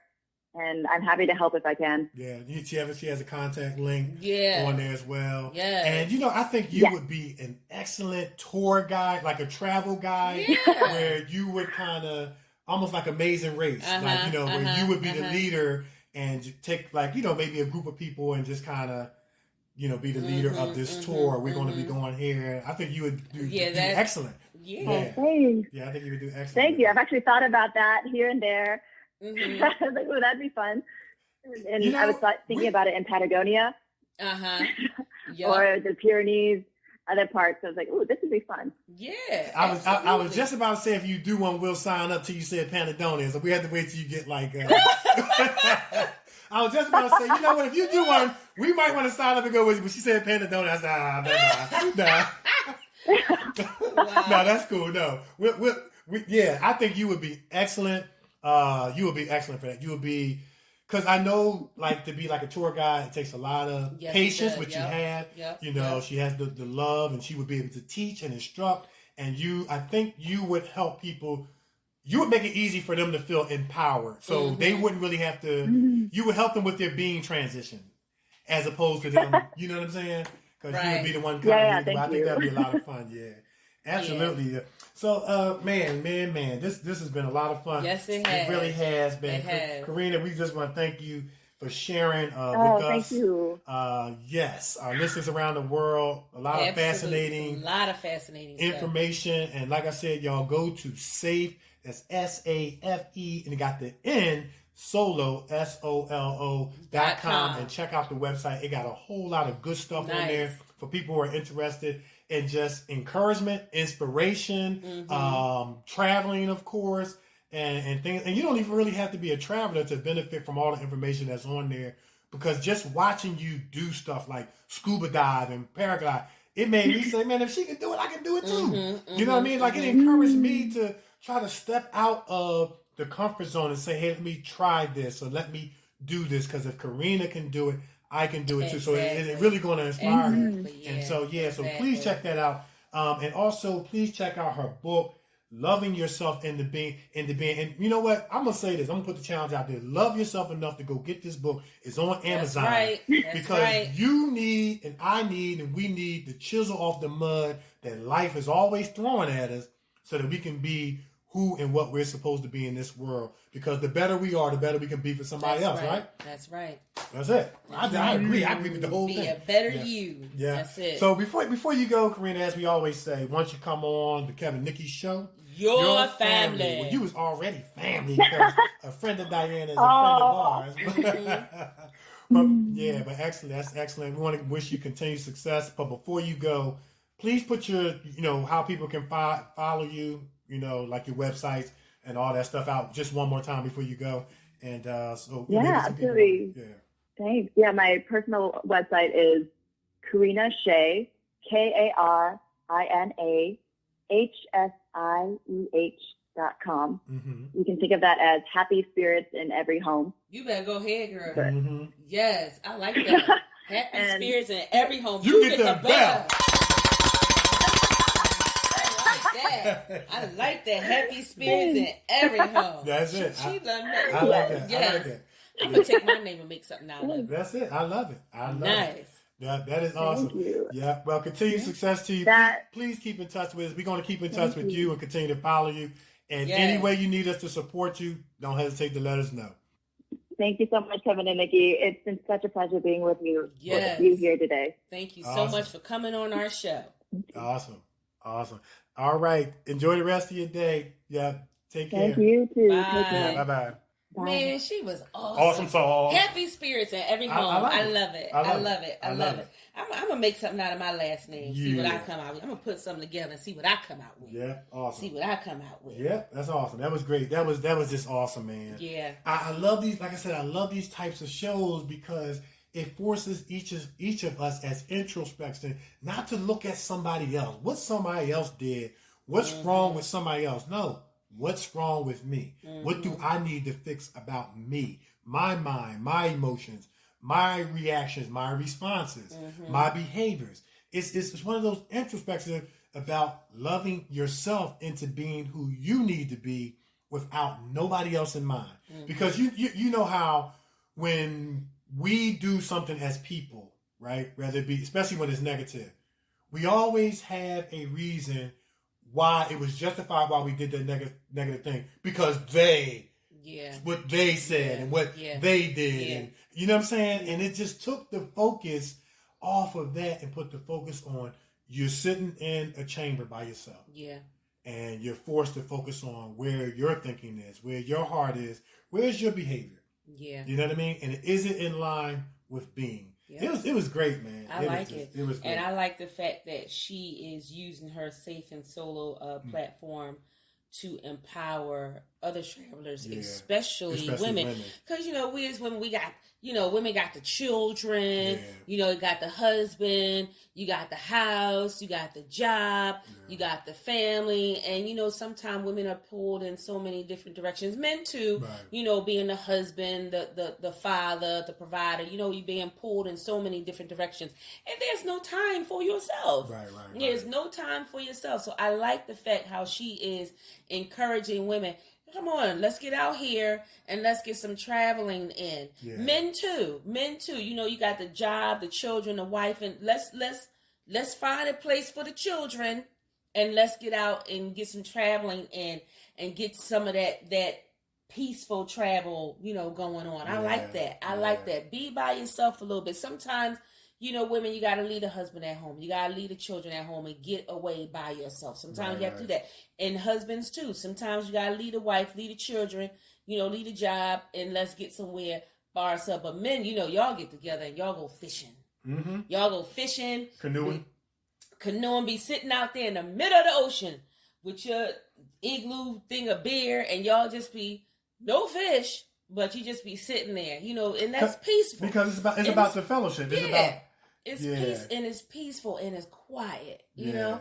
And so women, we need to start doing that too. Mm-hmm. We need to start doing a little bit more of that. And I'm telling you right now, especially, now that we're starting to slowly come out of the quarantine, you need to start making some reservations somewhere. Yeah. That's what you need to do. Yeah, and I like the fact that some of those safety tips involve martial arts for the women, and being able to protect yourself. Yep. Because the flip side of that is women tend to be targets. You know what I'm saying? They know who the out of towners are. I like when she talked about the little safety locks and things like that. But also, just having the confidence to be able to know that you can handle yourself if you got into a situation. But it's all about avoidance. So I like that Safe and Solo website. The women would definitely get a lot out of it because it's kind of like some instructions about self-defense and things like that. Right. And you know what I'm saying? Because you're out of town, you're trying to go on this adventure to find yourself, to be your best you, but yet you still just have this unsafe world around you. And there's a lot of information on there for women to be able to venture out and take that journey, but also remain safe and protect and handle yourself if you need to. You know what I'm saying? Because they got the sex trafficking going on and all this nonsense. Yes. So I loved it. I'm going to encourage some women to check out the website and get some traveling going on. Because right now, these resorts and different things like that, they want you to come. Yeah. So, the prices right now are dirt cheap. Yeah. So, you can get out there and enjoy yourself. And like I say all the time, it is not a vacation unless you're traveling outside the country. That's right. I'm for real. Get outside your country walls and see some other stuff. Yeah. See some other stuff. Travel around the world. Go to another country that you've never been to before. Not Jamaica. People go there all the time. Right. Go to other places like Belize, some China, go somewhere and learn another culture. Yeah. It's not just your culture. It's other cultures out there that we need to learn about. Yeah. Get on out there and see it and experience that. Yeah. Put that traveling in your spirit and let's go some places. Yeah. I tend to share this with the kids that I get a chance to talk to and let them know that there's a world outside of your neighborhood, outside of your hood. There's a world out there, and it's like one thing, and you've been to Jamaica and overseas and stuff like that, me as well. It broadened your horizons. When you're able to travel outside the country, experience another culture, learn another culture, learn another language, learn people's customs. Yeah. And it really broaden your horizons, and it expands you as a person. And sometimes you can only start to move towards that journey of being by getting out. Yeah. Getting out and getting away. Some places you've always wanted to go. Like I've always wanted to go to Singapore. Okay. I've been to Singapore. I know you have. Nice. I've always wanted to go to Singapore. So that is on my list. Yeah. That is on my list to go. I've always wanted to go to Australia. That's on my list. So, start looking up these prices on what it costs to go to those places you've always wanted to go to. I've always wanted to go to Bali. Okay. I wanted to go there too. So these are places that I've always wanted to go, and I'm going to go. I'm going to go. So, start looking up some things. South Africa. I've always wanted to go there. Yeah, I definitely want to go to South Africa. Start looking up these Africa period. Africa, I've always wanted to go there. So, start looking up these prices, and if you got to lay something away, that's fine. Lay it away. Right. Lay it away, but set your date. Like Karina said, set your date, and you make your payments, your plan, or whatever. On that date, it's time to go. And keep your passport ready. And update it. That's it. Yeah, I like that. So you want to go to Australia for Australia. I don't know, man. Australia got a lot of. They got like them rattlesnakes and spiders and scorpions. Listen, I mean, probably not everywhere, but I know they do. They do have those, kind of. Yeah. They are represented. You know what I'm saying? In Australia, there's that building. It looks like a fish fin. Okay. I've always wanted to go. In Australia? Yeah. Okay. Yeah, it looks like a fish fin. I've always wanted to go to see that, to that building. Okay. That's why I really want to go. I want to go to that building. It looks like a fish fin. Right. And I think that's one of the, it's one of the landmarks of Australia. I've always wanted to go there. And for Singapore, I've always wanted to go. I've always been fascinated with Singapore from Pirates of the Caribbean. Right. And also there was this movie, The Count of Monte Cristo. Some of it was filmed over there. So I've always Singapore? Yeah, I've always wanted to go over there for that as well. I think I was over there playing in a basketball tournament. And it's very, very nice. So, of course, I had the venture to Planet Hollywood. Arnold Schwarzenegger and Sylvester Stallone. In Singapore? And Bruce Willis own the Planet Hollywoods all over the world. Yeah. They do. And they have it in Singapore. They do. Okay. And it was just really, really nice. Really kind of reminded me like of Hong Kong, kind of New York-ish. Well, at least the place we were. I can't even remember the city, but it was really, really nice. I think you would really enjoy it. And every now and then I see casting notices for stuff over in Singapore. I do too. Wow, I do too. Yeah, I've always wanted to go to Singapore, Australia, and South Africa. A few other countries too, but Singapore, Australia, South Africa, and Bali are at the top of my list. Right, I got you. Yeah, top of my list. And I had teammates that were from Africa, and I mean, for people who don't know, it's not all jungle and Tarzan. They got stuff down there that look just like Ocean City, Maryland. You know what I'm saying? That's a myth and all that old stuff that we kind of grew up. Thinking was the dude swinging from the trees and the whole thing was jungle and line. And they do have the safaris and jungle and all that stuff. But they have the beaches and they have the streets just like we do in Atlantic City and all that stuff style, living. But definitely would love to go to Africa. Would love to go to Egypt and see the pyramids. I would love to see the pyramids. I would love to see the pyramids. I remember going to Puerto Rico because of Fast and Furious. Okay. And I went over there. I was like, oh, it is just like the movie. And I recognized some stuff, from the film. I was like, oh my goodness, that's the thing. So that was awesome. So, I've always wanted to do that. So I finally got a chance to do it. Fast and Furious, how in Fast and Furious where they have that statue of Jesus over the water? That is in Brazil. That's Brazil. Right. Well, to the best of my remembrance, from Portugal, you can see that statue. You can? Yeah, from Portugal. I think it's in, I want to say maybe they have another one. That might not be the only one. But I recall going down to the shore in Portugal and seeing that same statue. Okay. And I think Spain is right over there or something like that. So I would like to go to Spain. Yeah, I would like to go to Spain and as Italy. well. I'd like to go to Italy as well. Yeah. Where do they have the tournaments? Is that in Spain? What basketball tournament? Gladiators. Gladiators. Gladiator. I think is that Spain where Gladiators were? Wouldn't it be Rome? Rome. Okay. I've always wanted to go there too. Yeah, Rome, that's a tourist site. Yeah, I've always wanted to go to Rome. Yeah. And you know what? I want to go to the Vatican City. Okay. I want to go to the Vatican City. I know the Vatican City is in Rome. I want to go there too. Mm-hmm. So it's a lot of things I want to do, and I'm just saying, I like how everybody quitting their jobs and stuff and doing all this traveling and everything. Mm-hmm. Everything. I would like to, quit my job and travel too. But man. And I know acting is going to,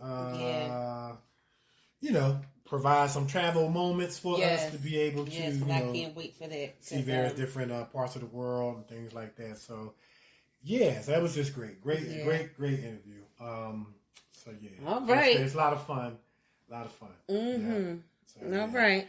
Yeah, man. Karina she is such a beautiful soul. You know what I mean? Such a beautiful person, such a beautiful soul. And, when I look at her and what she's doing, it's like she's living her best life. You know what I mean? You're living your best life. And that's what she says. That's it. Yeah, she says just living life to the fullest. Yeah. Remind me of that Jill Scott song. Living my life like it's golden, golden, golden, golden. That's it. Yeah, that's it. All right. All right, so we're going to take a break? Yes, we're going to take a break, and when we come back, it's going to be time for News and Sports.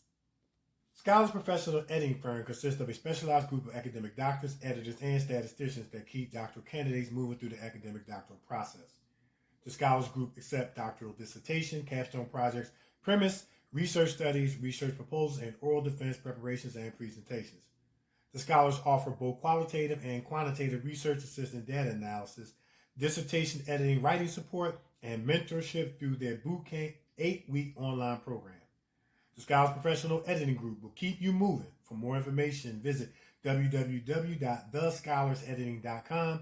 That's www.thescholarsedditing.com or contact Dr. Tamika Haynes at 281-315-6053. All right. Okay, so now it's time for News and Sports. All right, so in sports, the NFL is back. We back, baby. Yeah, it's back, baby. Okay. All right. NFL is back. The season kicked off last week. They had the Kansas City Chiefs. Mm-hmm. They played the Texans, and but it was kind of a not so awesome start in terms of the pregame. Why? Because fans at Arrowhead Stadium boo during pregame moment of unity. Oh. All right. So some fans in attendance at Kansas City's Arrowhead Stadium on Thursday appeared to boo during a pregame moment of unity. And basically, for those who didn't see the game, the moment of unity was both teams came out, locked arms in a straight line in a moment of unity. Okay, and I'm going to kind of go into what that meant. So fans were booing the moment of unity. Yeah. So they don't want to unite. They don't want unity. Right, that's what I'm saying. They don't want no unity. What? Yeah, I know. Wow. So the gesture, which was conceived in part by Texans quarterback Deshaun Watson and Chiefs quarterback Patrick Mahomes, involved both teams coming together at midfield. The moment of unity I personally thought was good, Texans star defensive lineman J.J. Watt said via NFL Network after Houston's 34-20 loss. I mean, the booing during the moment was unfortunate. I don't fully understand that, and neither do I. I don't understand it either. I mean, there was no flag involved. There was nothing involved other than two teams coming together to show unity. So Kansas City Mayor Quentin Lucas also weighed in on the moment, tweeting, "We're a good city of good people. I heard boos too, but we also have hundreds of thousands more around here who respect the message the players are sharing, who respect the rights of our players and people to voice a strong message and who are working to make us better each day. Now, the Texans didn't come out during the playing of the national anthem. Mm-hmm. So that might have had something to do with it. So 7 phrases developed by the players on both teams were displayed on the scoreboard during that moment of unity. I'm just going to read 1 through 7. We support equality. We must end racism. We believe in justice for all. We must end police brutality. We choose unconditional love. We believe Black Lives Matter. It takes all of us. So that was on the scoreboard. All right. Mm-hmm. So the moment of unity took place following the performances of the national anthem. Players on the Houston Texans elected to remain in the locker room during the performance of both the national anthem and Lift Every Voice and Sing, commonly known as the Black National Anthem. Yeah. Players on the Kansas City Chiefs elected to remain on the field. Chiefs linebacker Alice Okafor took a knee during the national anthem, the lone Kansas City player to do so. According to NBC Sports, Michelle Tafoya, players on the Texans decided to stay in the locker room for both songs. Houston Executive Vice President of Football Operations Jack Easterly told NBC Sports that the demonstration was not about black or white. It's about change. Mm-hmm. So fans in attendance at Thursday's season opener also took part in the Arrowhead Chop. So in late August, the team announced it was engaged in and through review process of Arrowhead Chop is exploring all options for a modified engagement moment for the drum decks. I think they want to change the Arrowhead Chop, because of its, symbolism. Mm-hmm. So as part of that announcement, Kansas City also announced it had banned fans from wearing headdresses and face paint that is styled in a way that references or appropriates American Indian culture. Mm-hmm. So the NFL is back. Spread the word. Thursday night season opener matchup between the Chiefs and Texans attracted 19.3 million viewers between 8 and 11 p.m. That marks a 12.3% drop from last year's rating, which ended with an audience of 22 million. Deadline noted that the key 18 to 49 demographic pulled in a 5.2 rating, failing from last year's 12.8 mark. So it is likely the multiple factors played in the drop, including social justice messages, which have been present, while audience sizes have reduced across all sports in recent months, and uncompetitive games. A 34-20 Chiefs win, during which they led by 24 in the fourth quarter, likely played a role as well. So too did unusual competition from an unprecedented sports calendar, which saw the NBA playoffs, NHL playoffs, MLB regular season, U.S. Open, and college football all take place Thursday night. So, it was people pulling for different attention. NBC noted that with the digital platforms of their networks and the NFL, the total audience delivery reached 20.3 million viewers.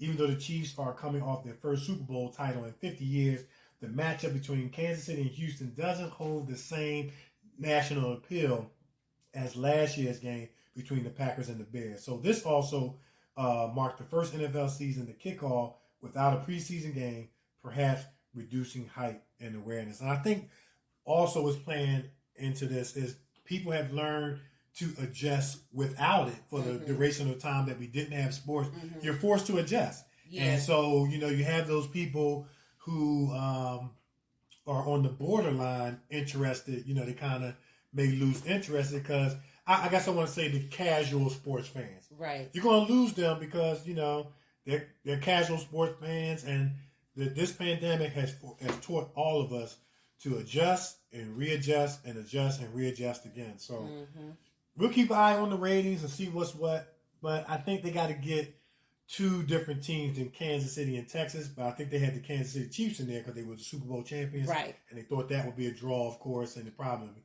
always is. But, you want to get like an Eagles-Dallas, like one of those rivalries where it kind of, has that long-standing tradition. So that's all I have in sports. We'll keep an eye on it. But y'all Arrowhead Stadium fans, y'all need to stop booing. Y'all better than that. Stop it. Stop that nonsense. Yeah, stop that. We ain't got no time for that. There's no room for that. There's no room for that. If you ain't about unity, just stay in your house. Mm-hmm. Stay in your home and be by yourself evil. Mm-hmm. How about that? Nobody ain't boo you for being evil. Well, in news, people all around the country remembered 9/11. Mm-hmm. 9/11 came on Friday, and people around the country remembered what happened on that day. It was on Tuesday morning, September 11th, 2001, mm-hmm. when it happened. And people took to Instagram, Twitter, and Facebook just to share their, comments about, where they were on September 11th when it happened. And there were memorials in New York City, Washington, D.C., and of course, Pennsylvania. And there was not a dry eye to be seen, because although it was 19 years ago, it still hurts like it happened yesterday. Mm-hmm. A lot of people lost their lives. The Twin Towers over in New York when that struck, and then the Pentagon over in D.C., and then the plane over in Pennsylvania. A lot of lives were lost, and it was felt. So Pence and Joe Biden were in New York, and Trump was in Pennsylvania. Mm-hmm. And after New York, Biden came over to Pennsylvania, to that memorial over there. And then they had a drive-by memorial with 3,000 flags, mm-hmm. In honor of the people who lost their lives on that day due to, those planes hitting the Twin Towers like that. So, it was just one of those days where when 9/11 happened, your mind, how some people forget some things, but it's just that one thing that you will never forget. Mm-hmm. And I never forget where I was. I was at work in a boring conference. It was a meeting we were having. We were in the conference room, and my director at the time, he got a phone call, and he darted out of the office. And I remember it so well because he left us there. Mm-hmm. He left us in there. He darted out of the office. He got all the way home, and then he called us and told us we should leave. Mm-hmm. He sure did. And everyone was trying to figure out why wouldn't you tell us to leave with you? But he got all the way home and called us and said, you need to leave. It's a state of emergency. And he didn't say what was going on. I didn't know what was going on. I get outside, the buses completely shut down, and I had to walk all the way to my car. And it took me 4 hours to get home. 4 hours, yeah. I remember. And when I got home, I turned on the news to find out what was going on, and then I saw it for myself. I was like, wow. Yeah, that definitely is one of those moments that you'll always remember where you was. And I remember being upstairs in my mom and dad's house, and my dad called me downstairs like, "Hey, a plane just hit the Twin Towers." And I was like, what? And I came downstairs, it was on TV. I couldn't believe, I thought it was something out of a movie. Mm-hmm. And like you said, it don't even seem like it was 19, 20 years ago. It seemed like it was just yesterday. Just yesterday, yeah. Because that image is just, will always be so fresh in our minds. And, I don't know. And, you have the media. We talked about on previous shows about journalistic responsibility. Mm-hmm. They just kept showing the plane hit the building over and over. And I'm sitting up there saying, okay, y'all are forgetting that there are actual people on those planes. Mm-hmm. There are people's loved ones on those planes. Yeah. And then they kept showing the building collapsing. Yeah. And okay, I understand you got to report the story. Those images do need to be showed, but they kept doing it over and over and over again. Yeah. And I just didn't think. And because they kept going from that image to people hanging on and falling to their deaths. Right. Trying to hold on to a piece of metal, whatever, and trying to pull themselves up. And these people are falling to their deaths. They kept showing that. Over, yeah. And, they kept showing the building that was actually leaning and it finally fell. They kept showing that. And then they kept going to, well, where's the children? I believe one of the buildings had on the second floor, it was a daycare. And they kept trying to make sure all of the children had gotten out of the building, and they kept talking about the teachers. Where are the children? I mean, it was just one of those chaotic days. Yeah. And it was one of those things where I sat and I kept that station. I remember I was watching Fox 29, and I refused to turn it off. I even fell asleep on the couch with the news still on, because it was one of those things where you just couldn't let go. You couldn't believe what you were seeing. So, people everywhere remembered those lives lost September 11th, 2001. It was one of those sad things. So, and in other news, the Governor Wolf, he's urging to pass the renters eviction program to protect those affected due to COVID. Right now, we have over 400,000 people at risk of losing their homes due to COVID. And so what they're trying to do is, remember we talked about it last week, the care assistance program, it had ended September 30th, but they pushed it back another month to October 30th to try and get some renters relief for the people. And remember, we gave out the number last week for those who are affected, get renters assistance and different things like that. So, and one of the things that, as he was talking, I was trying to figure out, I truly understand. Michael Kenyatta, he was one of the representatives that spoke, and he said he doesn't understand. He said last week they were at a bridge donation ceremony, and he said, we're standing here at a bridge donation ceremony, and you got almost 500,000 people about to be losing their homes. Yeah. He said, I understand that we have to do a bridge donation ceremony, but we got to save these people. Yeah. And he said, I would think it would be more important to keep these people in their houses than to stand here and donate a bridge. Yeah. And he said when COVID started, the first thing that we should have been trying to figure out is how people are going to lose their homes because people are losing their jobs. Right. How are we going to keep these people in their houses? He said we should have been putting a plan in play. Yeah. And I understand that nobody saw this coming. I understand, but now it's here now. Right. So the thing happened in March. So March, April, May. Okay, we need to protect those people who are getting ready to lose their homes because they just lost their jobs. Right. And are continue to lose their jobs. Remember, we talked about the Brigada last week, how they laid off 1,000 people around the holiday. Right. So people are losing their jobs, they're losing their homes, and, I understand, like he said, we got to donate a bridge, but we also need to keep these people in their houses. So they moved the care assistance program back to October 30th to help people stay in their homes. The renters relief program, they're extending that for them. But it's just one of them things. Something got to be done. Yeah. It's too many people. It's too many people affected. And it's one of the things where it's of no fault of their own. Of their own. You know what I mean? People are lusing their jobs in their homes of no fault of their own. That's right. Due to a pandemic that nobody saw coming, right. And evidently our country was not prepared to handle. You know what I'm saying? And so, but you could have been, but we ain't going to talk about that. Yeah, that's a story for another day. Yeah, you could have been, but we ain't going to talk about it. Right. That's a story for another day. Yeah. And in some sad news for children, Halloween may be canceled. Oh, I knew that was going to happen. It may be canceled, children. Yeah, I knew that was going to happen. And to be honest with you, I'm kind of sad and happy because for the safety of the kids, you're happy.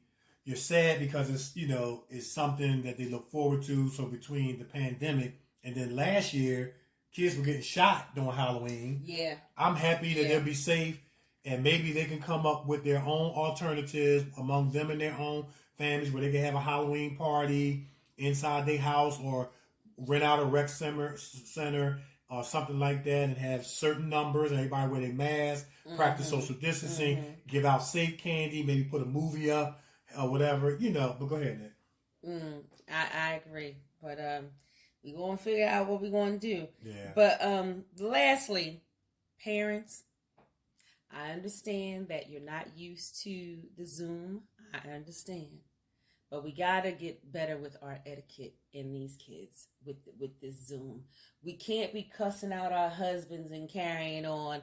And the child is in the Zoom class, and the child and all the other students and the teacher can hear. Mm-hmm. I had the opportunity of sitting with my nephew during Zoom class, and man, I felt so embarrassed for this one kid because he was trying to find the button. First of all, the little laptops that they gave out, they're not touchscreen. They need to be. Okay. They need to be touchscreen, and he should have given them the little mouse. Right. Okay. Parents, what you should have done when you got the laptop, you should have gone and bought a little $15, $20 mouse from the store. Well, it should have came with a mouse. Well, technically, it should have came with a mouse. But because it didn't, okay, you gotta compensate a little bit, because there was one little boy where the parents started arguing, and I mean arguing, like to the point where the father was saying, "Shut the bleep up," and the mother was like, "You beep," and the little boy was trying to find the button to raise the drawer so he can cut the mic off. Right. But it was too late. Everybody heard it. Right. Everybody heard it. And so they had to have a meeting with the parent and the father, and different things about Zoom etiquette. We need to get some etiquette. We can't walk behind the kids with no clothes on. We can't argue with our spouses, and we can't. One parent was blasting music while the kid in school on the Zoom. And I'm trying to feel, I'm like, what is that? Biggie. Oh, Biggie Smalls. Oh. Biggie Smalls. Oh, my goodness. No less, while the boy is trying to have the Zoom class. Right. Y'all know the boy's supposed to be in school. What we playing Biggie for? And then you can put your headphones on. Why don't you why did everybody else need to hear, give me one more chance? I mean, listen. So, my nephew got the note. And, because notes went out to all of the parents about, Zoom etiquette. Because it was embarrassing. It was really embarrassing. Find a little corner. Sit your kid in the corner and have the laptop face the corner so nobody can come behind them. And I mean, it was the first week last week, but it was a rough week. It was a rough week. Oh my goodness. Right. Hopefully week 2 will be better. Right. Because from what I saw, I was not impressed. Right.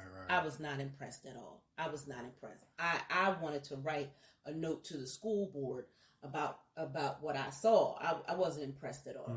And I was just, sitting there as support. Right. While he go through his things and making sure his lesson was right, because his mother had to work, so I was helping helping. And from what I was hearing and what I saw, I wasn't impressed at all.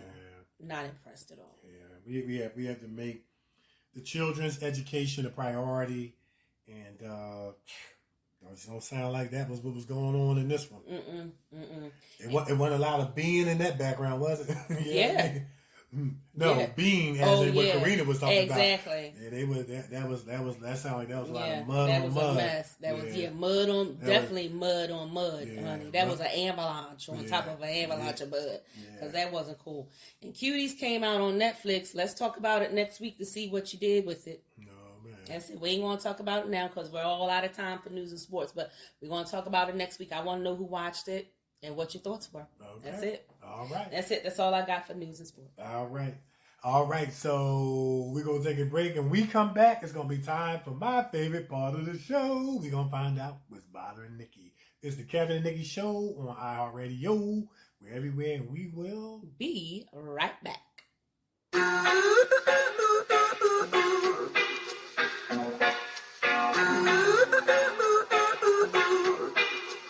You and I go hard at each other like we're going to war. You and I go rough, we keep throwing things and slamming the doors. You and I get so damn dysfunctional, we start keeping score. You and I get sick, I know that we can't do this no more.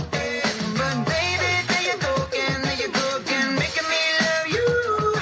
Yeah, I stopped using my head, let it all go.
on my body like a tattoo.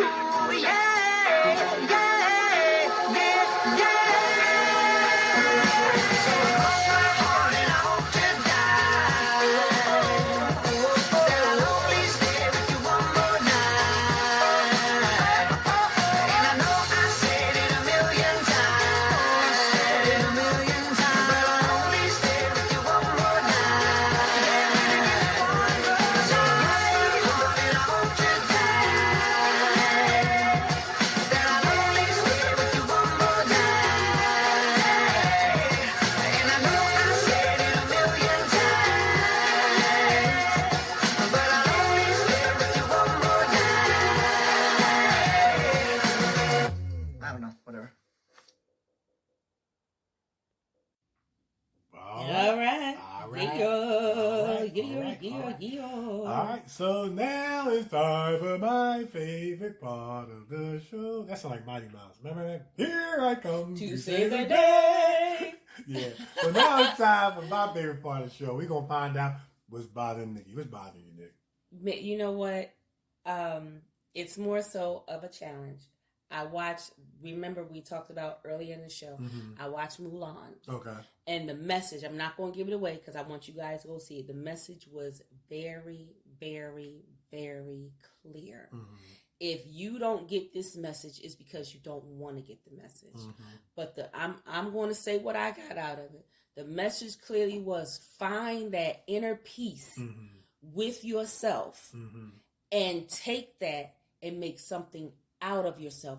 Bring honor to yourself and bring honor to your family. So my topic right now for what's bothering Nikee is what are you doing to bring honor to yourself and to your family? You know what? That is awesome, Nick.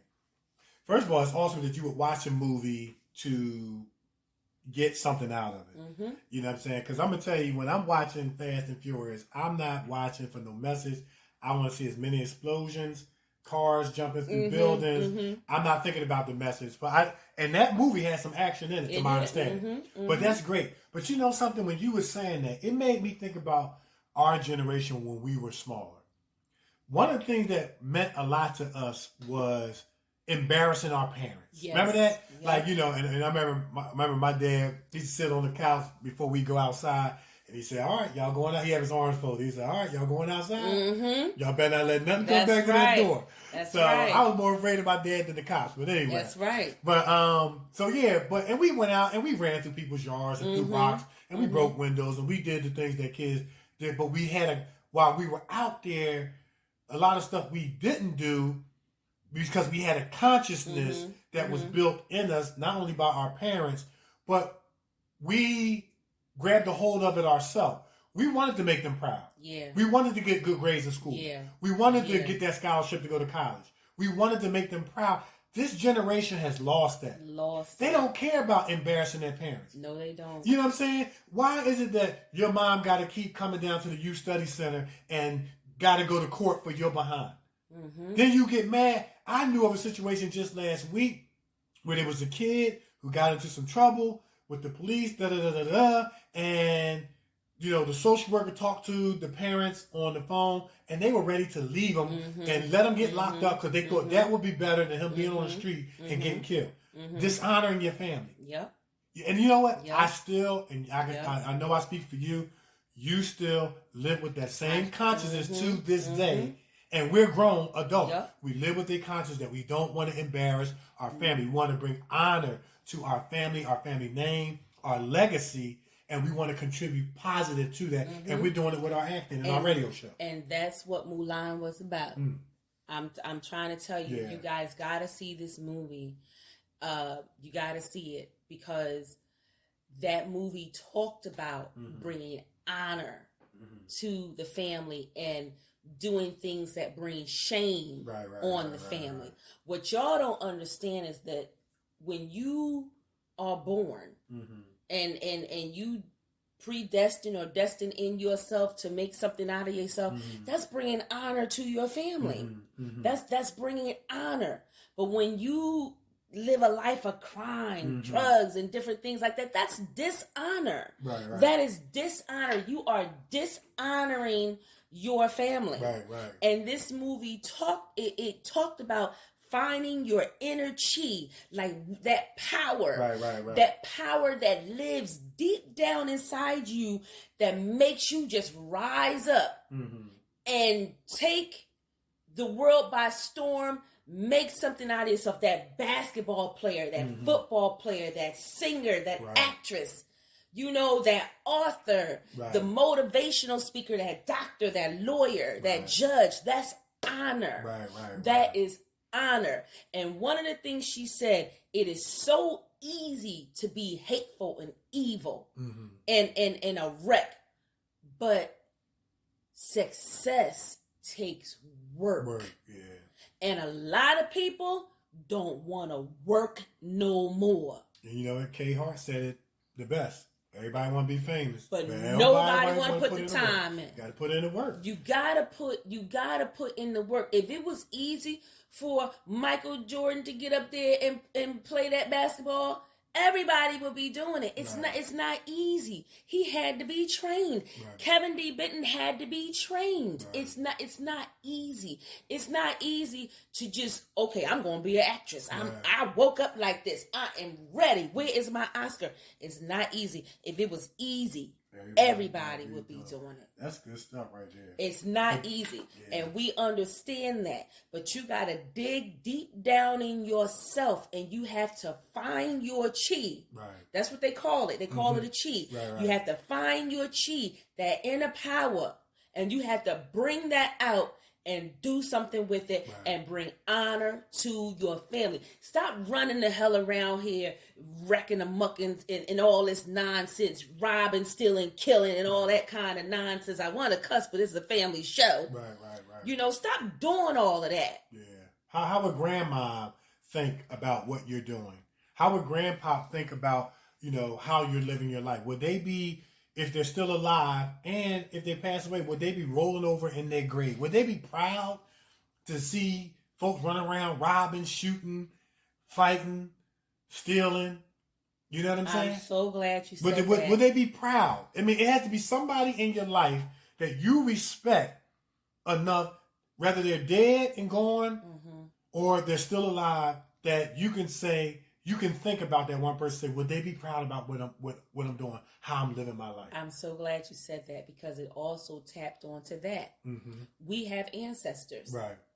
Okay, everybody have ancestors. We have ancestors. And sometimes it's not, Christian people get away from the only person I'm going to call on is Jesus. Okay, fine.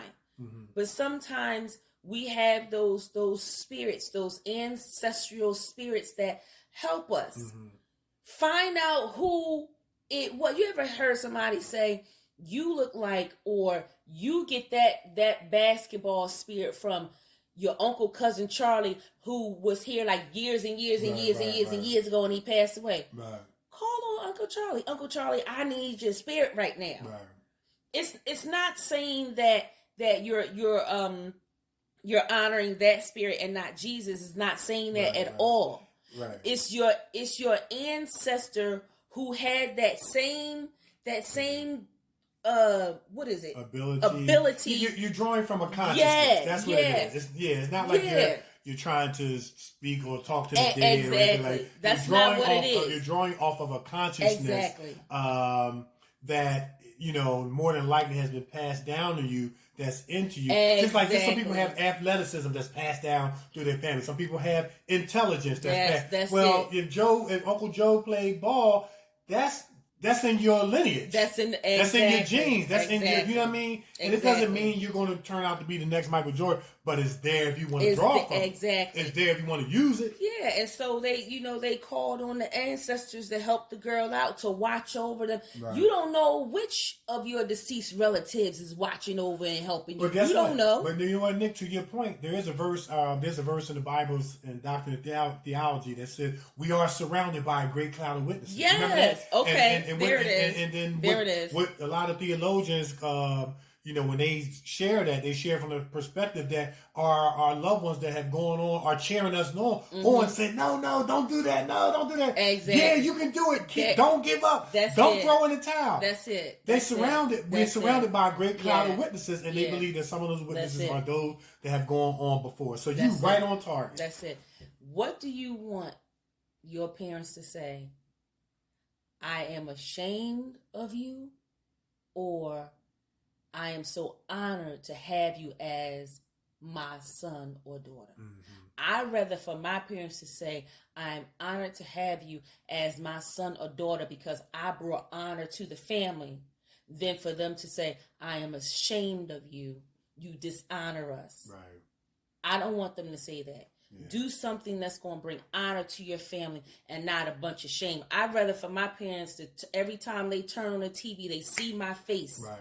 Than for visiting me down at the jail and be proud than to say she down there at the jail cell or whatever. She down there again. You know what I mean? Mm-hmm. I want them to turn on the TV and see my face every day of the week. Yeah. That's what I want. That's what I want. And there was another verse in theology that talks about a good son, and I'm sure this speaks for a daughter, brings joy to their mother and father, but a bad son is like rottenness in their bones. Yeah, that's in the Bible. I came across like that. Rottenness that's in the Bible. Bones. You don't want to be rottenness in your mother, your father, your grandfather, your grandparents' bones because you always in trouble and they got to come get you out of jail and out of the courtroom and all that nonsense. You know what I mean? So, y'all check out Mulan. Mm-hmm. I like the cartoon. I do. For the singing and different things, some of the songs they didn't have any. It wasn't a musical, so they didn't have no singing. So nobody was breaking out the song. No, but I was looking for the songs, especially one of my favorite songs, "Be a Man, I'm gonna make a man out of you." But they didn't sing it.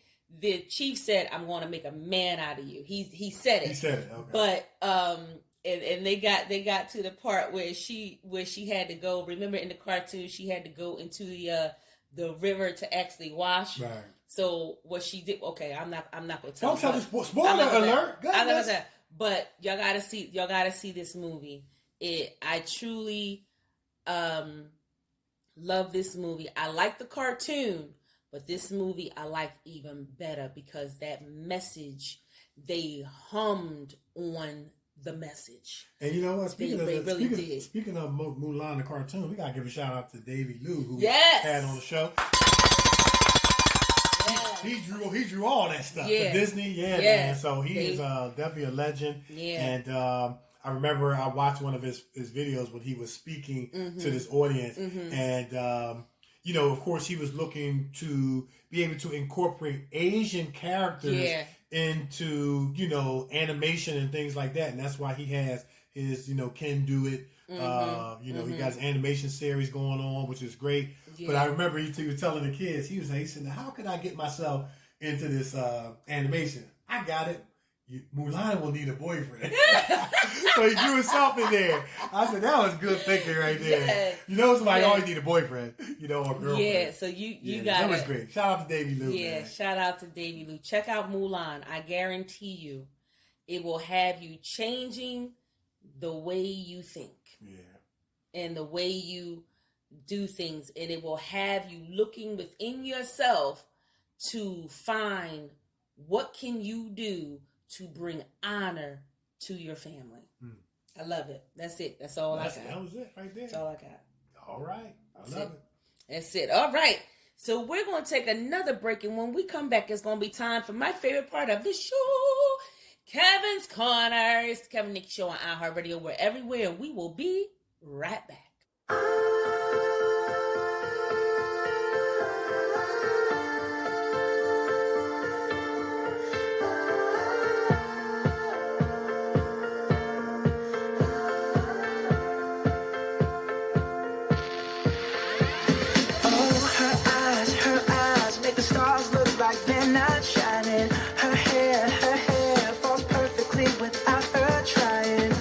So beautiful, and I tell her every day.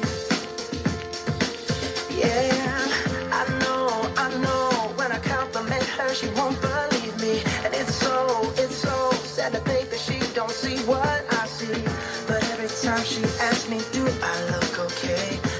say. When I see your face, there's not a thing that I would change, 'cause you're amazing, just the way you are.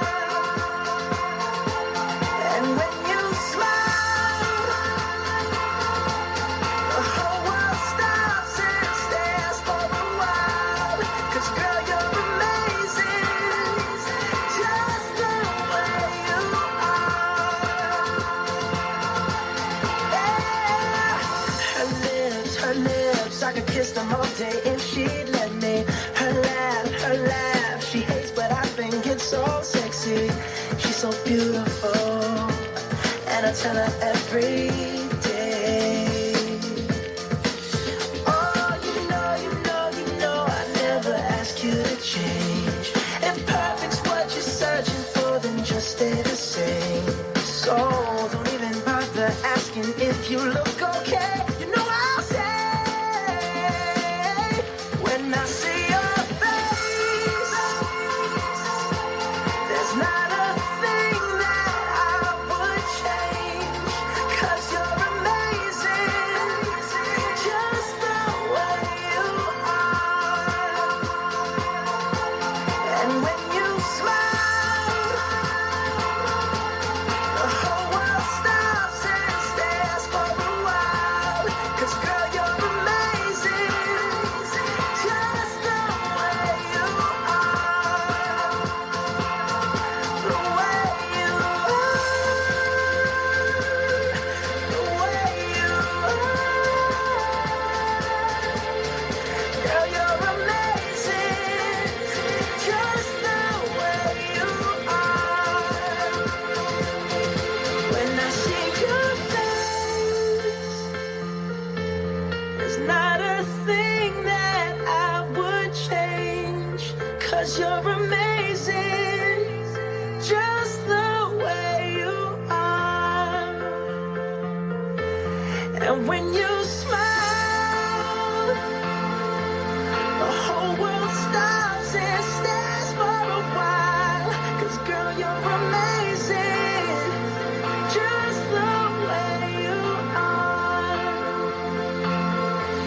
Yeah.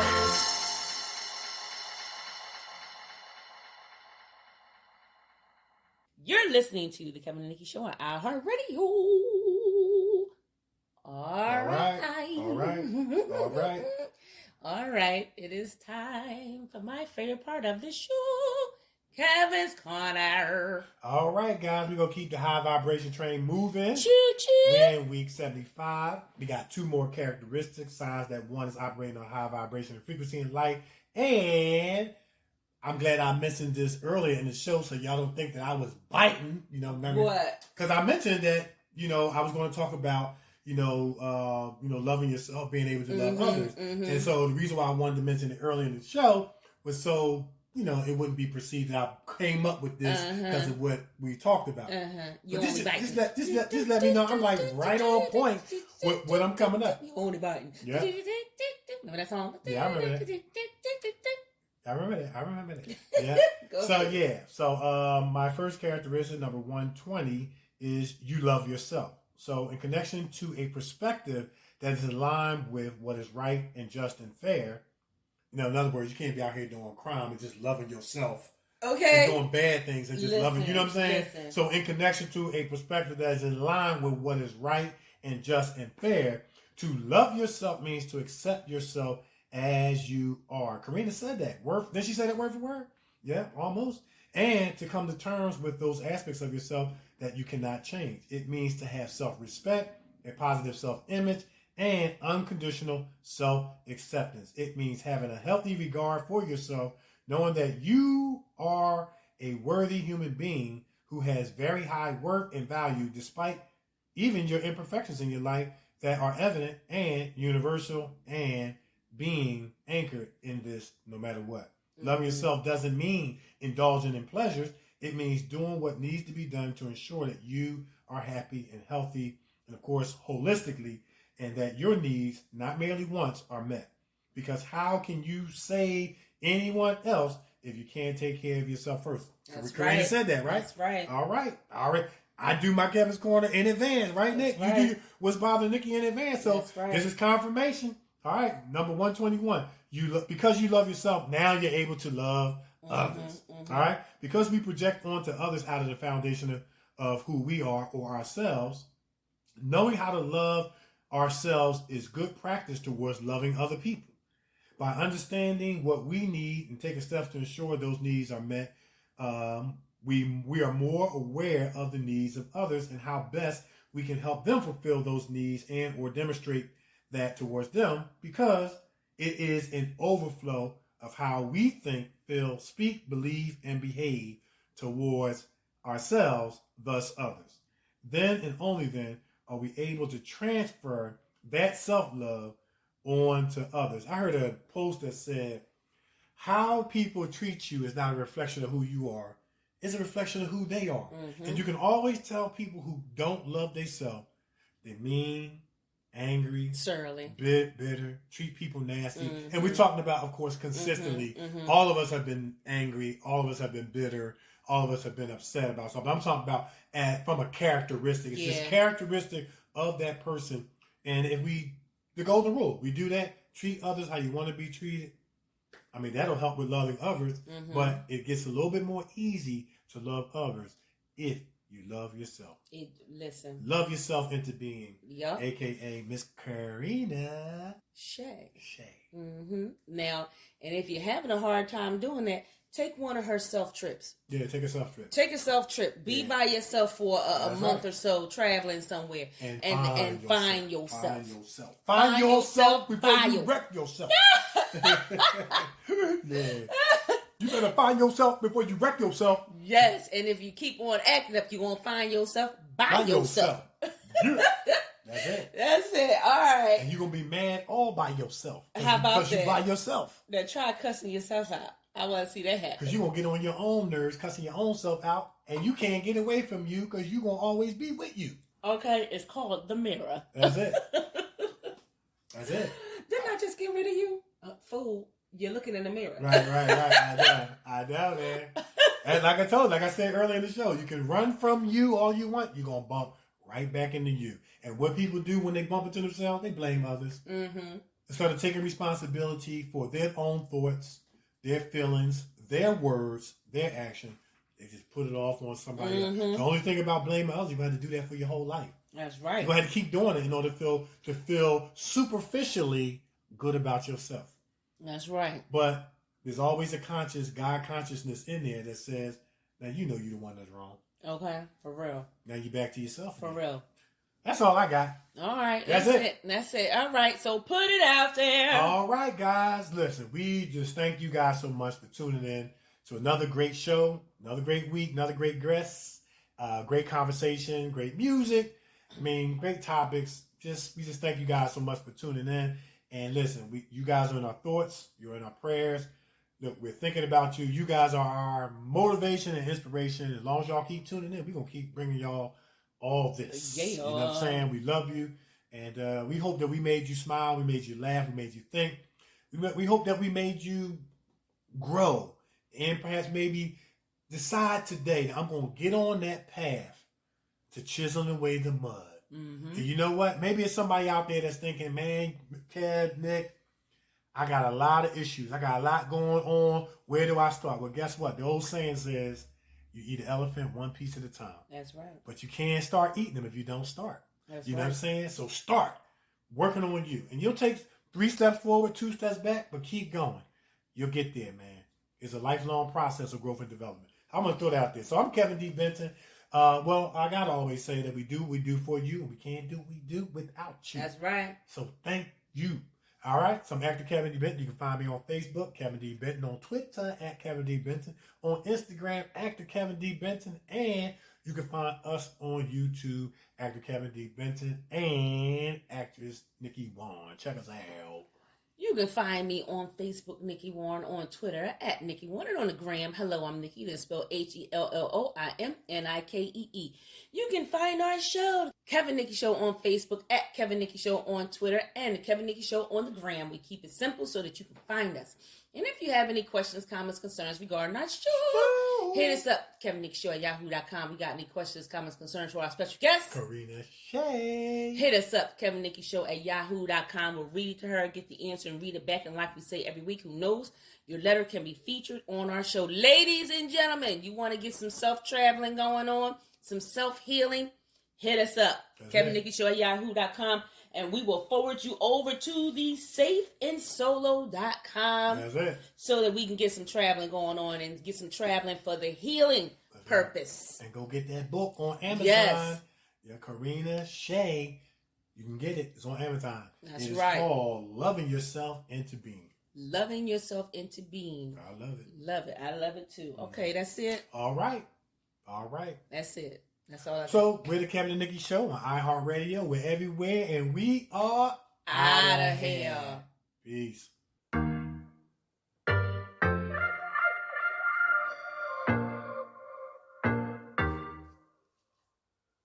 Say, hey now, baby. Oh, mama, don't play now, baby. Say, hey now, baby. So let's get one thing straight now, baby. Tell me if you love me or not, love me or not, love me or not. Let me put house on you, am I lucky or not, lucky or not, lucky or not? You gotta tell me if you love me or not, love me or not, love me or not. I'm wishing for you, am I lucky or not, lucky or not, lucky or not?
For games, are we too grown to play around? Young enough to chase, but old enough to know better.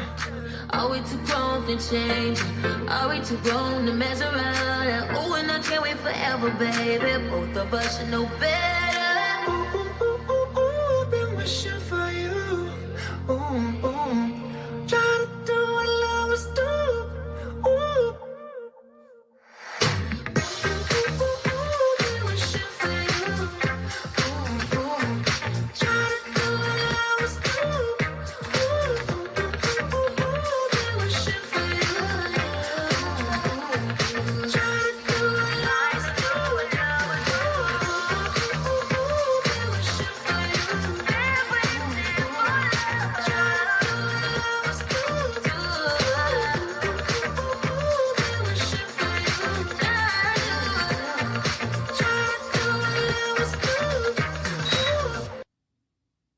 You have been listening to the Kevin and Nikki Show on iHeartRadio.